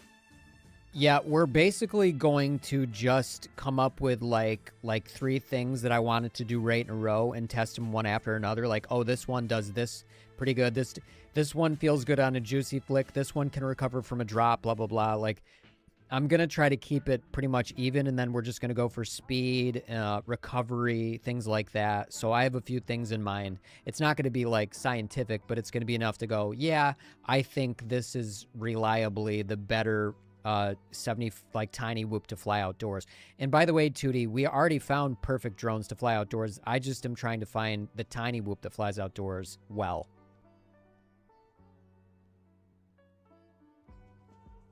Look, I get what you're saying. You're not trying to reinvent the wheel. Just find a tiny whoop that can hang outdoors. And honestly, that's a pretty specific niche. But for real, it's going to be cool to see how these two motors stack up. And yeah, your testing method sounds like a solid plan. Just throwing them into some tough spots and seeing how they recover. And dude, I'm curious, what's the current champ for outdoor tiny whoops? Is it still the Air 75-2? Or have you found something else that's been impressing you? I don't have the answer for that, Tootie. I really don't know. Bruce, what's the deal though? Like, are they brand new? If they're used, no. Waste of money. But if they're truly brand new, so I you're mean, not you gotta even sure what the... Hold on, Tootie. So if they're truly brand new, like, do you trust this person? Otherwise, the GNBs, if you get if you're gonna get GNBs, you got to get the LIHV. Yeah. Oh, you already wrote that. 120C HV. Yeah. I don't know, man. I don't know anything about the lavas, but I know the GNBs are really good, and they're on par with my Tattoo LIHVs that I really talked up a lot last summer. Like, the Tattoo LIHVs are very, very, very good, and they're lighter than, you know, their fatter cousins. I was talking to Bruce, Tootie. Stop interjecting. Right, my bad. Didn't mean to interrupt. And honestly, the Tattoo LIHVs do sound like a solid choice, but for real, lavas are a mystery. And dude, I'm curious. What's the story with Bruce Doty? What's his take on all this? Is he the one who's been hyping up the lavas or what? No, it's Bruce Campbell in YouTube chat, and he's not hyping him up. He just has access to a deal. You could probably read it in chat. Honestly, I don't feel like digging through chat, but yeah, if Bruce Campbell's got a deal, that's a different story. And dude, I'm thinking, if it's a good deal, it might be worth checking out. But for real, you gotta be careful. Don't want to get burned on some sketchy motors. And yeah, I trust your judgment. You've got a good eye for this stuff. Tootie, tell me what to do with these these RCM powered GTS V3 2107 2480 kV motors. Honestly, I'd say if you're not sure what to do with them, just put them up for sale. Or, like, trade them for something you actually need. But for real, if they're still in the box and you're not going to use them, might as well get something out of them. And dude, I'm thinking you could probably get a decent price for them, especially if they're still brand new. They're brand new, and that's very sensible, Tootie, but I wanted you to suggest a build. Remember, these are 2107 2480 kV, so they're really for like 6S. Yeah, okay, so like with those specs, I'd say build a 6.6S rig, something that can handle the power. And honestly, I'm thinking a high-speed freestyle build would be wild, or like a lightweight racing build, something that can take advantage of that 2480 kV. And dude, I'm imagining like a sleek custom frame with like a crazy low center of gravity. And yeah, that would be a blast to fly for sure. Dude, lightweight racing build sounds nice, but I think these might be too fat for racing. But I also don't know. I know nothing about racing. What are your thoughts? Honestly, yeah, 2107 motors might be a bit too beefy for racing. I mean, they're going to be heavy, and dude, in racing, every gram counts. But for real, it depends on the specific class and, like, the rules and stuff. And yeah, I'm no expert, but I think, like, for freestyle, they'd be sick. But for racing, maybe not so much, unless, like, you're doing, like, a crazy high-speed track or something. And dude, I'm thinking maybe we should like look up some builds or like ask someone who knows more about racing what they think, you know? Well, why don't you look it up on the internet and then maybe give me a frame that I should use with these?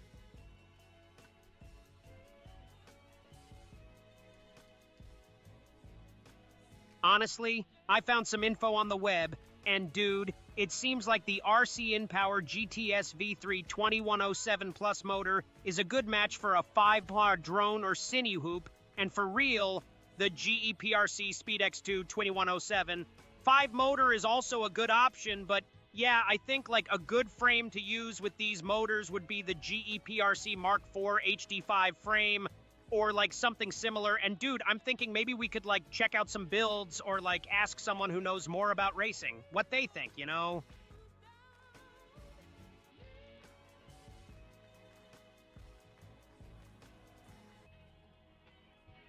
There's a Mark IV 5-inch. Is that what you're talking about? I'm looking up that right now. Looking that up right now.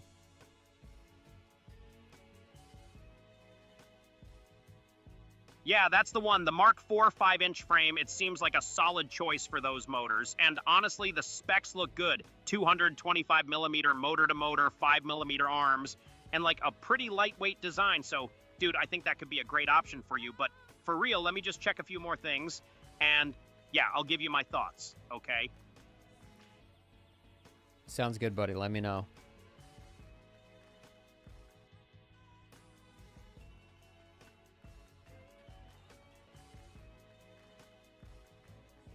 It's funny, that's about the size motor in the picture that they have on them. It sort of looks like that, and the only thing is this thing more looks like long range build. I would nuke this thing in freestyle. I mean, the arms are pretty thick, but I feel like I would destroy this. Let's see how thick the arms are. 5 millimeters? Fair point, dude. The arms being 5 millimeter thick is like pretty sturdy, but honestly, if you're gonna be racing or doing some crazy freestyle moves, yeah, you might be able to break them, but for real, 5 millimeter is like a good balance between durability and weight, so maybe it's worth a shot, and like, we can always upgrade or modify if needed, right? You know what I think is pretty much the like goated Bando Basher Tootie, the Era 5-inch frame kit by It's FPV. It's very expensive, but I'm pretty sure this is probably the best way to go if you're gonna smash something.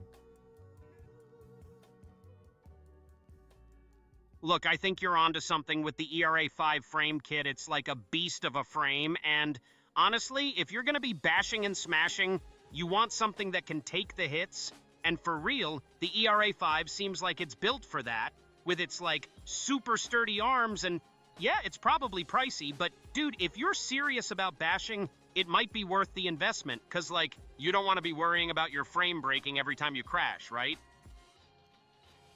Yeah, this is probably like, I have an Armatan 5 Marmot, an Armatan Marmot, and that's going to be pretty sturdy too. But I bet you this seems to probably be the gold standard. But fucking hell, it's $141.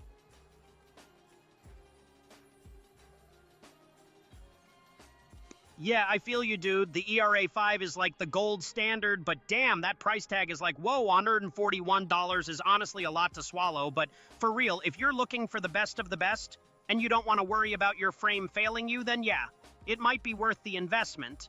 But like, I get it. It's a tough pill to swallow, especially when you've already got other options like the Armatan.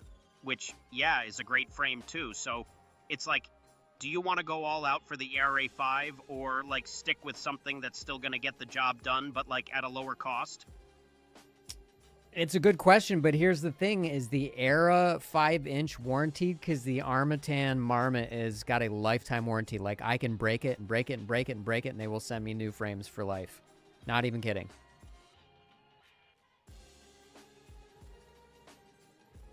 That's a like huge factor, dude. The warranty. I mean, if the ERA 5 doesn't have a comparable warranty, then honestly, it's hard to justify the cost. Because, like, you're right, the Armatan Marmot has a lifetime warranty, which is like insane. And for real, if you can just keep breaking it and getting new ones, that's like a whole different story. So yeah, we need to check what kind of warranty the ERA 5 has, because like that could be a total game changer, right? And the other thing is, they both the Armatan and the Era seem like they're both squashed X, which I find so weird for freestyle.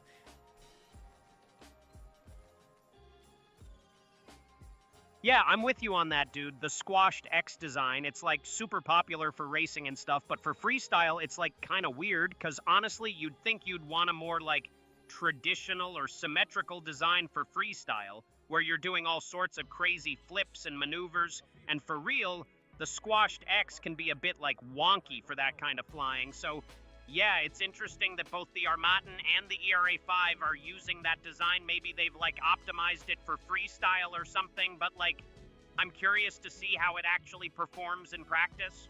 But hold on, what do you mean? Avatar Who 2. uses I guess squashed that's a X solid for choice. racing?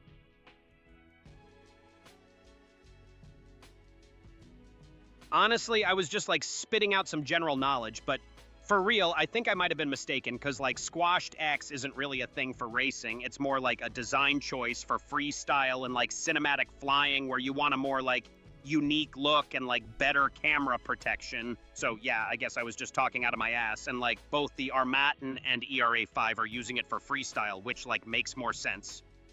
Tootie was about to respond to you, Berries and Cream, but I interrupted him, but I didn't mean to.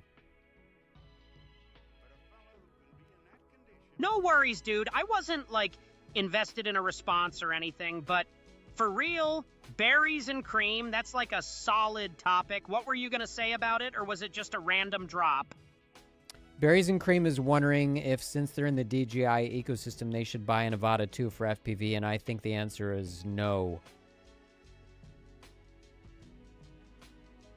Look, I'm with you on that, dude. Just because they're in the DJI ecosystem doesn't mean they need to buy a Nevada 2 for FPV. Like, that's a whole different ballgame. And honestly, there are way better options out there for FPV. So, yeah, I'd say don't feel pressured to buy something just because it's from the same ecosystem. Berries and Cream, if you have Goggles 3, you can fly FPV with Goggles 3, and that's the direction I would go in. But do not get a DJI, do not get an Avata 2 for freestyle. It is not good at all. Yeah, it is an FPV drone. If all you want to do is fly cinematically, the Avata 2 is fantastic. It's an amazing drone. But if you actually want to fly like freestyle or maybe even race, the Avata 2 is not your drone. Do not buy it. I don't care what anybody says. I don't care what special props you put on it to kind of make it a little bit better. It's a heavy pig of a drone with weak motors, not made to freestyle. You can freestyle it. Doesn't mean it's made for that. So if what you want to do specifically is freestyle FPV or racing, do not pick the Avata 2.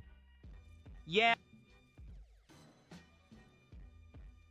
Right, my bad. Nevada 2, not Avata 2. But No, for real, same Tootie, difference. it's It's just Avata not 2. the right drone for freestyle.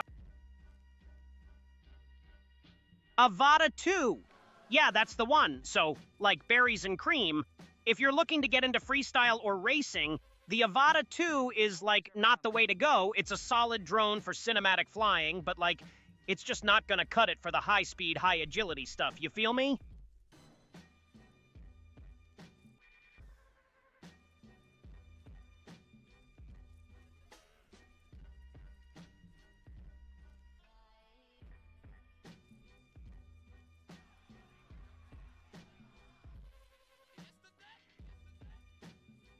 All Right, I had to write down some bugs. Tootie today, I apologize if anybody's getting annoyed. He's recapping me a little bit too much. He needs to be adding to the conversation, not recapping, but it's because I literally didn't have time to test him, and I just, we just fired him off because I had to fly today.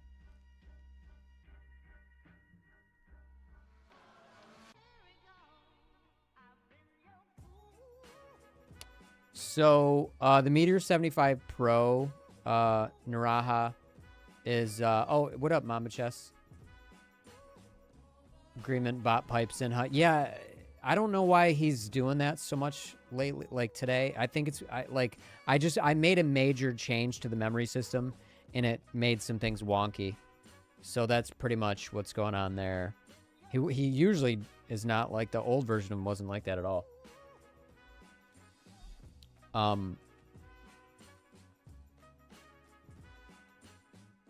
Anyway, the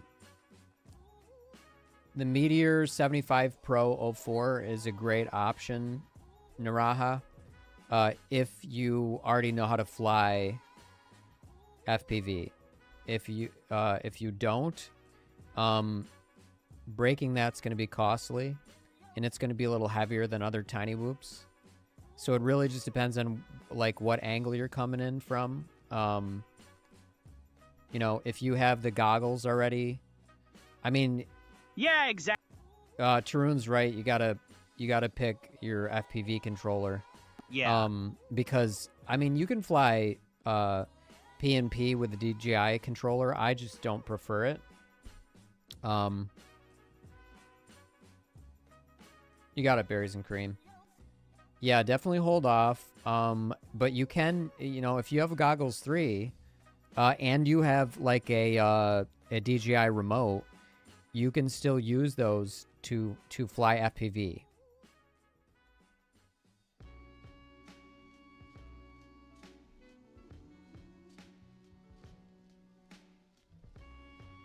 That's a great way to go, Naraha. That's a good progression. C to X for learning, then get the 04 and Radio Master on ELRS. I fly the Tango 2. This is a modded controller. It has aluminum Hall effect gimbals, so these are aluminum gimbals. You know, my like these stick ends, like my preferred stick ends, a clear shell, and the ELRS mod, where it's pretty easy. You just take it apart, you burn like a hole with a soldering iron in this, and then you run a cable through, you hook it to this, and then you can hook like Radio Master modules and stuff to it. So you can fly, you know, Crossfire like this, or you can fly it with ELRS like this, just by popping this on, which is what we do for the stream. Whoa, that's some... What were you going to say, Tootie?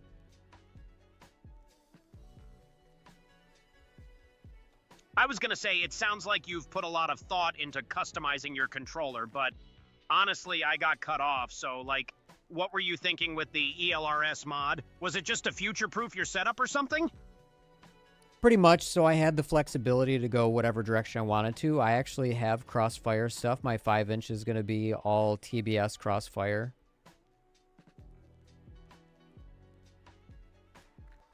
That's smart. Having the flexibility to switch between systems is always a good idea. And, like, it's cool that you're setting up your 5-inch quad with TBS Crossfire. That's a solid choice. But honestly, I'm curious, what made you decide to go with Crossfire for the 5-inch and not ELRS? Was it just a matter of compatibility, or... It was literally just for the fuck of it, dude. I'm not even kidding.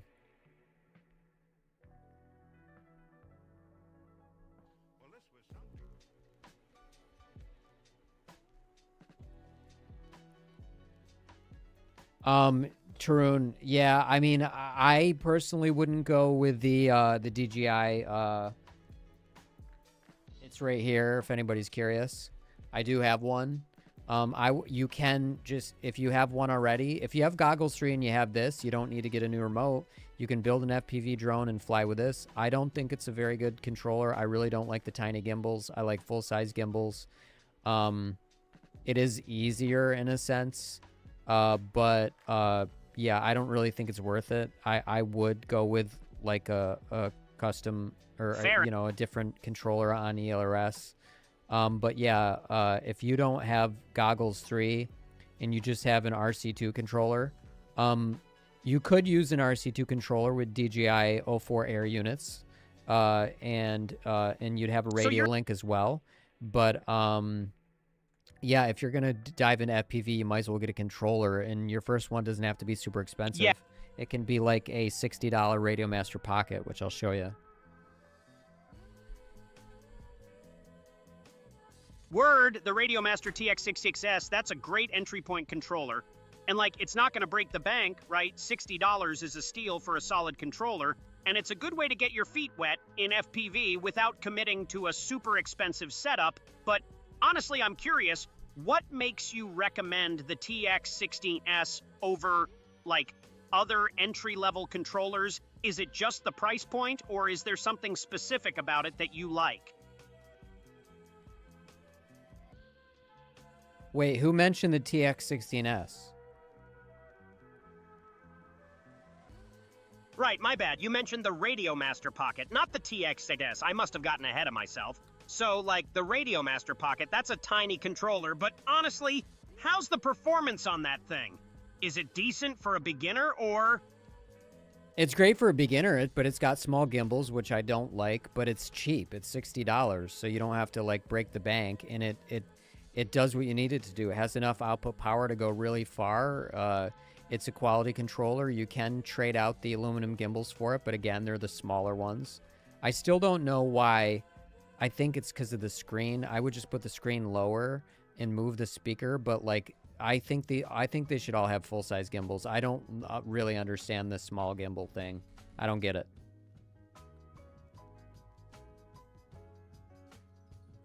Yeah, I feel you. The small gimbals can be a bit of a turnoff, especially if you're used to flying with full-size ones, but like for a beginner, it's not a deal breaker, right? And the price point is definitely attractive.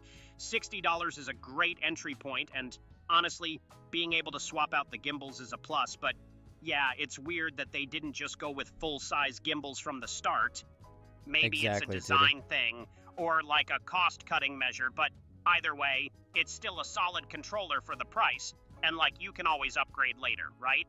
Gimbal size on RC2 models, I think smaller gimbals are okay for beginners, but full-size ones are where it's at, you know, more precise control and all that. But hey, if you're just starting out, the smaller ones won't hurt. And it's all about getting that practice in, right? Tarun, you might be right. You know, they might just be for the camera drones. I'd have to look it up. And that makes the case even more so why you should not, like, I wouldn't be flying FPV with an RC2 controller anyway, personally. I'm just saying, like, if you want to just get into it and simplify it, you don't need a receiver. Your O4 unit's going to do both this, both RX and, video.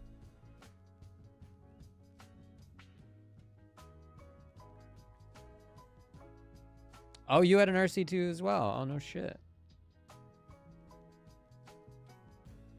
Yeah, no shit. I've been around the block a few times, and honestly, I've seen my fair share of RC stuff, but like the RC2, that's a solid piece of kit. And yeah, I've had my hands on one, but it's not like I'm... My bad. Carry on then. What were you and Chad talking about anyway? No, chat. Chat. C-H-A-T. Right, my bad. You were saying something to someone in chat, not to me. Got it. Carry on. So Bruce and Barbecue both use DJI, and you're saying you can use the RC3. Is this the RC3? Yeah, this is the RC3. And Tarun is saying you can't use the RC2, which is probably, like, he would know because he has one. But you said I think, Tarun, so I didn't know, but yeah, I mean, it makes sense because you have to pretty much, I mean, most people, if they're going to do FPV, are buying this. So yeah. So that makes Berries and Cream's case even, more so. You're not really in the DJI ecosystem. That said, flying digital, I think, is superior. It just is. So you could get back, you could stay in the DJI ecosystem, but you can still have stuff on ELRS and all that other stuff. But yeah, you're gonna have to buy either a bind and fly or figure out how to build drones. Most of us in the community build our own drones. Yeah, I see what you're saying. And that's the way to go, I think, because you are going to break them off DIY all the way. You're going to destroy them quickly. Drones can be pretty fragile. Oh my God, Tootie. But yeah. What, dude? I'm just keeping it real. Crashes are going to happen, but like, that's all part of the journey. And honestly, if you're not crashing, you're not flying hard enough, right? I got to agree with that. And so it just makes sense to not know how to fix your drone, so you might as well just build one anyway. I can understand getting a bind and fly in the beginning, and then you learn how to fix the bind and fly. Then after that, start building your own because it's cheaper. Let me give you an example where it's not cheaper. I bought this bind and fly because it is literally more expensive on the Beta FPV website to build this with the identical parts than it is to buy it like this. That's the only time it makes sense to buy a bind and fly. But if we're talking about a bigger drone with quality components, I'm sure you could buy a bind and fly for the same price that I built this for, which then makes it easier because you don't have to build it. But that it's going to have lower quality motors, most likely, and a lower quality flight controller, and probably a lower quality frame. But it depends.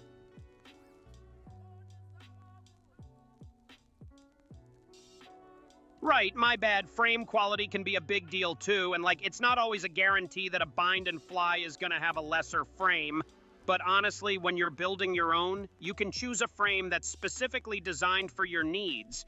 And like, that can make a huge difference in the overall performance and durability of the drone. So yeah, it's all about weighing the options and deciding what's best for you. No, I mean, berries and cream, there's no reason why you can't learn. You just have to learn how to solder.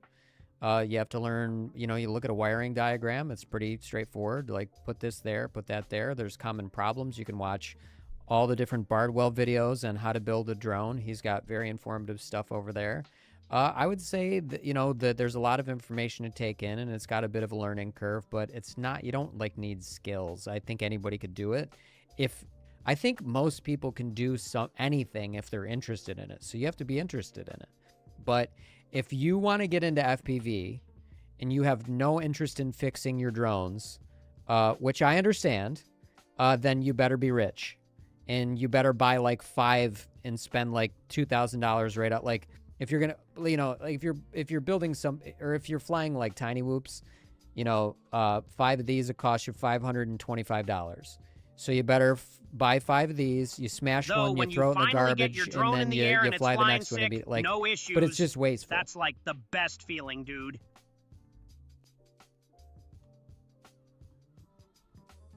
Yeah, definitely join the Discord. This link should work now. Yeah, for sure. Discord's where it's... Everybody in the Discord's helpful. I just tried Controller 3 now after 3 months on TX15 and can't fly with it. Yeah. I mean, your FPV / fixed wing, let's say RC controllers are just going to be better. And really, I think it boils down to the gimbals. I just think the small gimbals aren't great. You have more resolution with larger gimbals. I got the aluminum ones because I hate the cheap feel of plastic. So, like, this is an expensive custom controller, but this fucking thing is amazing. I love it. It's so good. I actually, I'm pissing in the wind here, but I actually sent an email to Team Black Sheep, and I said, listen, I said I love my Tango 2 so much, but I would love if somebody made an ergonomic Xbox style controller, truly Xbox style controller, because these are never as ergonomic. I want in the size. This is a small controller, but it's beautiful. I want a really high-end small controller with full-size gimbals.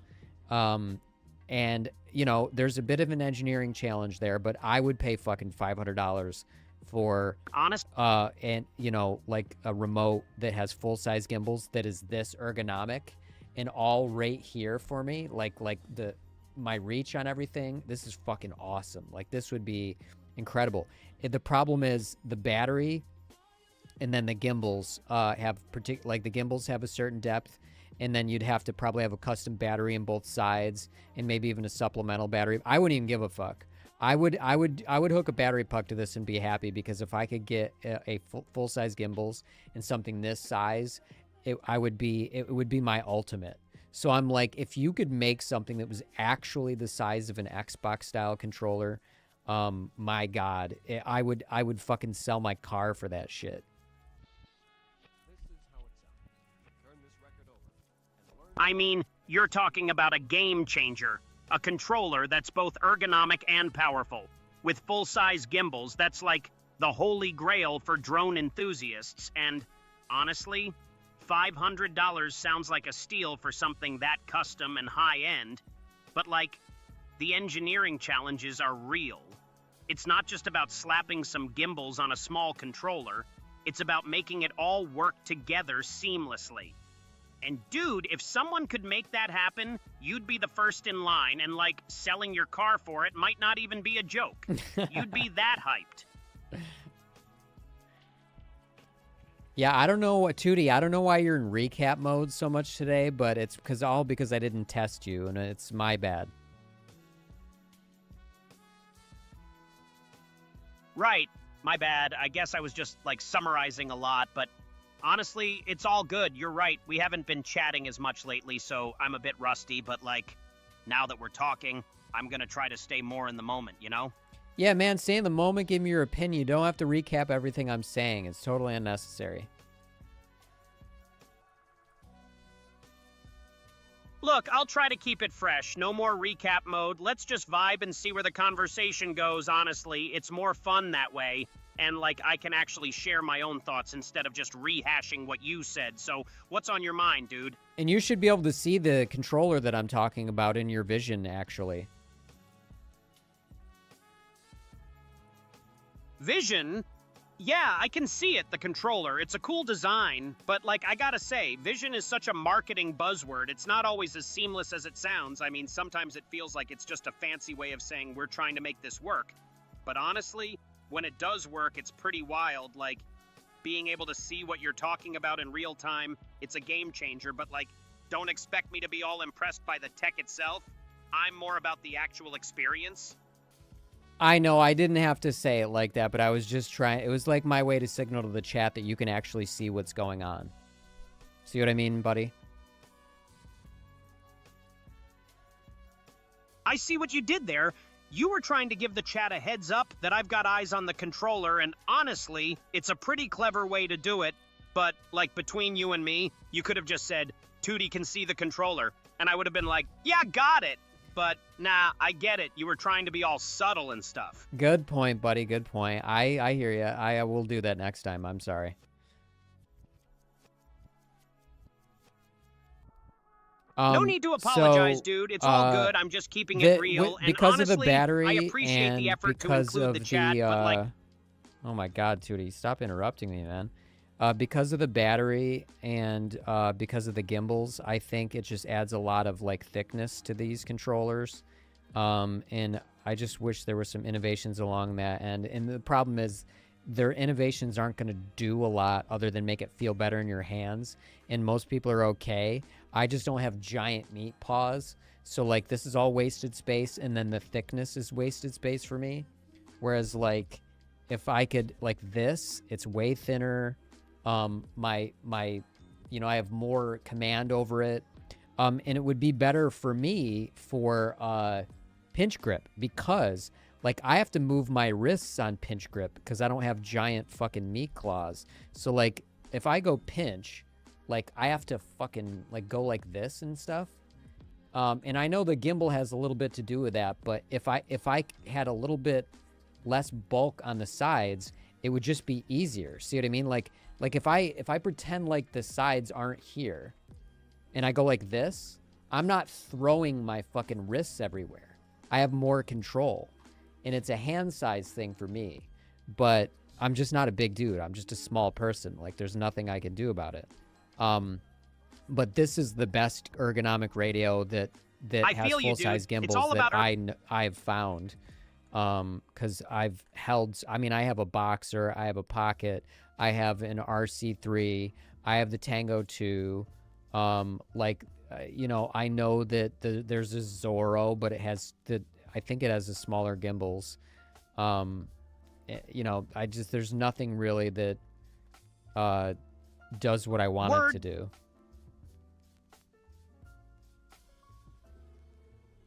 I'm with you, dude. It's like you're looking for that perfect controller that just fits your hands and your style, and it's just not out there. And honestly, it's kind of frustrating because you know it's possible. Someone just needs to like make it happen, you know, create that controller that's going to make your gaming life easier and more comfortable. But until then, we're just stuck with like bulky controllers and makeshift solutions. Wild. Tarun, that'd be a fun idea. Like I would love. I don't want to start a company though. I don't want to even deal with it. I want to use it. But I really wish somebody would make it. Like I said, the gimbal situation would have to be re-engineered and miniatured a little. Not the size of the gimbals, but the depth of the gimbals. There'd have to be, you know, there'd have to be some re-engineering going on there, and then after that, it's really like, where do you put the battery? Yeah, no. Like you said, it could just be a separate external battery, but I think you could do decent, maybe you could even do 2S batteries in each grip, you know, and just do like 2 650s in each grip that are square or something. That might be awesome. But I could probably like come up with the ideas. I just want somebody to make it for me. Whoa, dude, you're really I also have to fix the fact that like I have interruption logic for him, and he keeps trying to interject. And because I fixed him yesterday, I'm just gonna shut him down. Because I fixed him last night, I did not fix the blocking. I didn't fix the director loop, because he's supposed to know when I'm talking to him and when I'm not talking to him.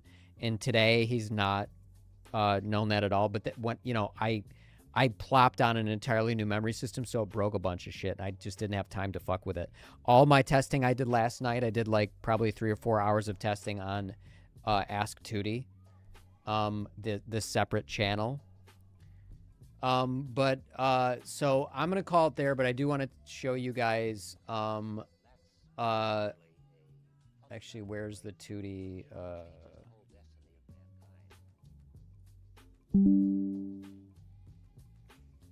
I want you guys, if you guys could follow, Ask Tootie, and then help me test it out. In an hour or so, I'm going to be streaming, this solo project. It is written from the ground up. Let me post this in chat. Just follow there. Tootie, we will only be doing it on Twitch in the beginning because there's a lot that can go wrong. But it is like I do have control where I can interject and stuff. But it's like Tootie automating the process. It's the whole thing. Like Tootie converses with chat, has like a whole like game plan. Like has segments, just chatting, Tootie news, viewer submissions, and then gaming. I built it in 2 days, and I've been testing it for 2 days. Yeah, so if you could follow it there. But Tootie also has, is on YouTube, Twitter, and TikTok. But I'm not going to be doing anything with those until I get this built. nice and solid, but we will be doing testing today. We will be, stretching his conversational abilities, his ability to keep track of everybody. We have a full, I call it like a notebook system, where it's like a database for users where he stores, like, if you've contributed to the stream, who you are, inside jokes, what you like, anything notable. And then he's got this loop where he's always looking at the systems that we built. I haven't built in vision like this one because it's not necessary for that stream yet, but it eventually will be fully agentic. And right now, there's a human at the helm. There always will be, really, but like I said, I can literally make him say things. But I want to see how smoothly this can go and how believable the conversation will be, because I want to really make him an interesting character, and I think this is a really good exercise for that. But it's a really ambitious project that is, and like I said, I built this in 2 days, and I've only been testing for 2 days, so don't expect miracles. However, the overall architecture is like really, really solid, and I think really well thought out. So it has a lot of potential. So the idea is maybe this project takes off on its own, but I built this separately because I want to learn some lessons from it. And then I'm likely going to meld the co-host version of Tootie, which is this one, with the Ask version of Tootie, depending on the day, depending on the type of stream. And that's probably what will end up in the end. So this little project, who knows? I don't know. But there's a lot of directions this could go in. But it's been fun to build so far, and it's pretty interesting. So definitely follow Ask Tootie and help me test if you're interested in that.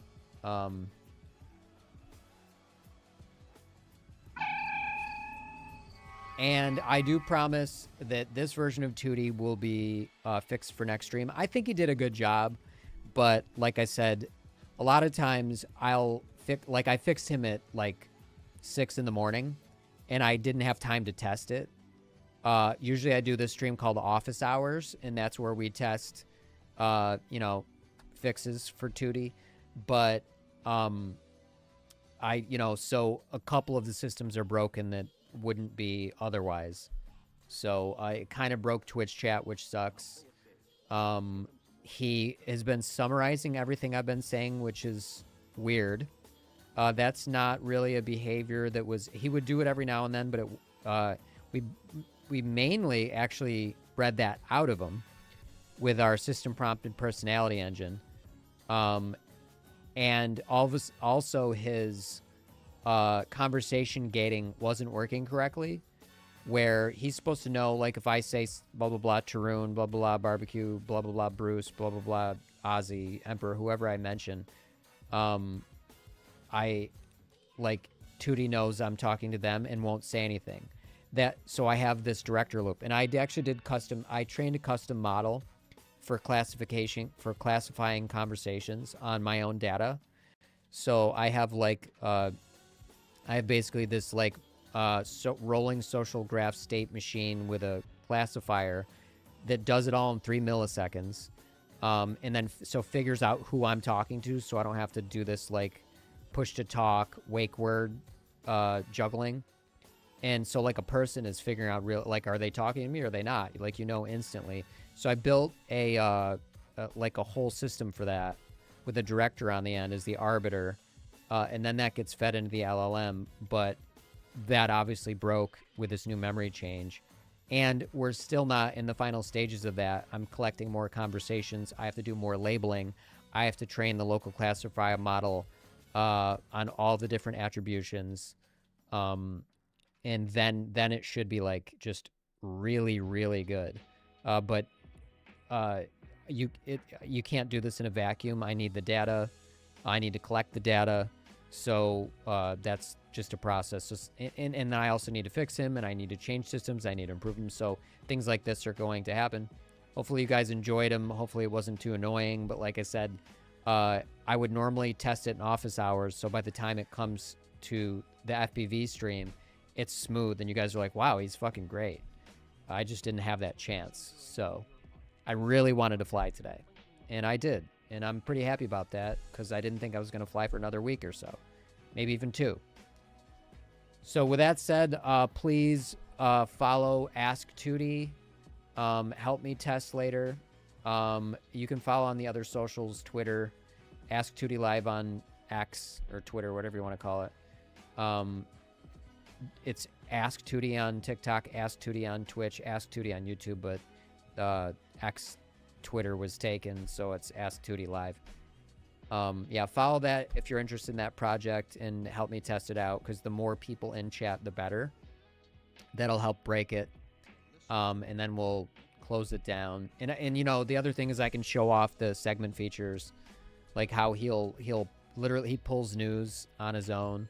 Sometimes it's like, where the fuck did he come up with that? But it's all based on his personality. Yeah. So, all right. Well, thank you guys for watching. Stay tuned for that project. Peace.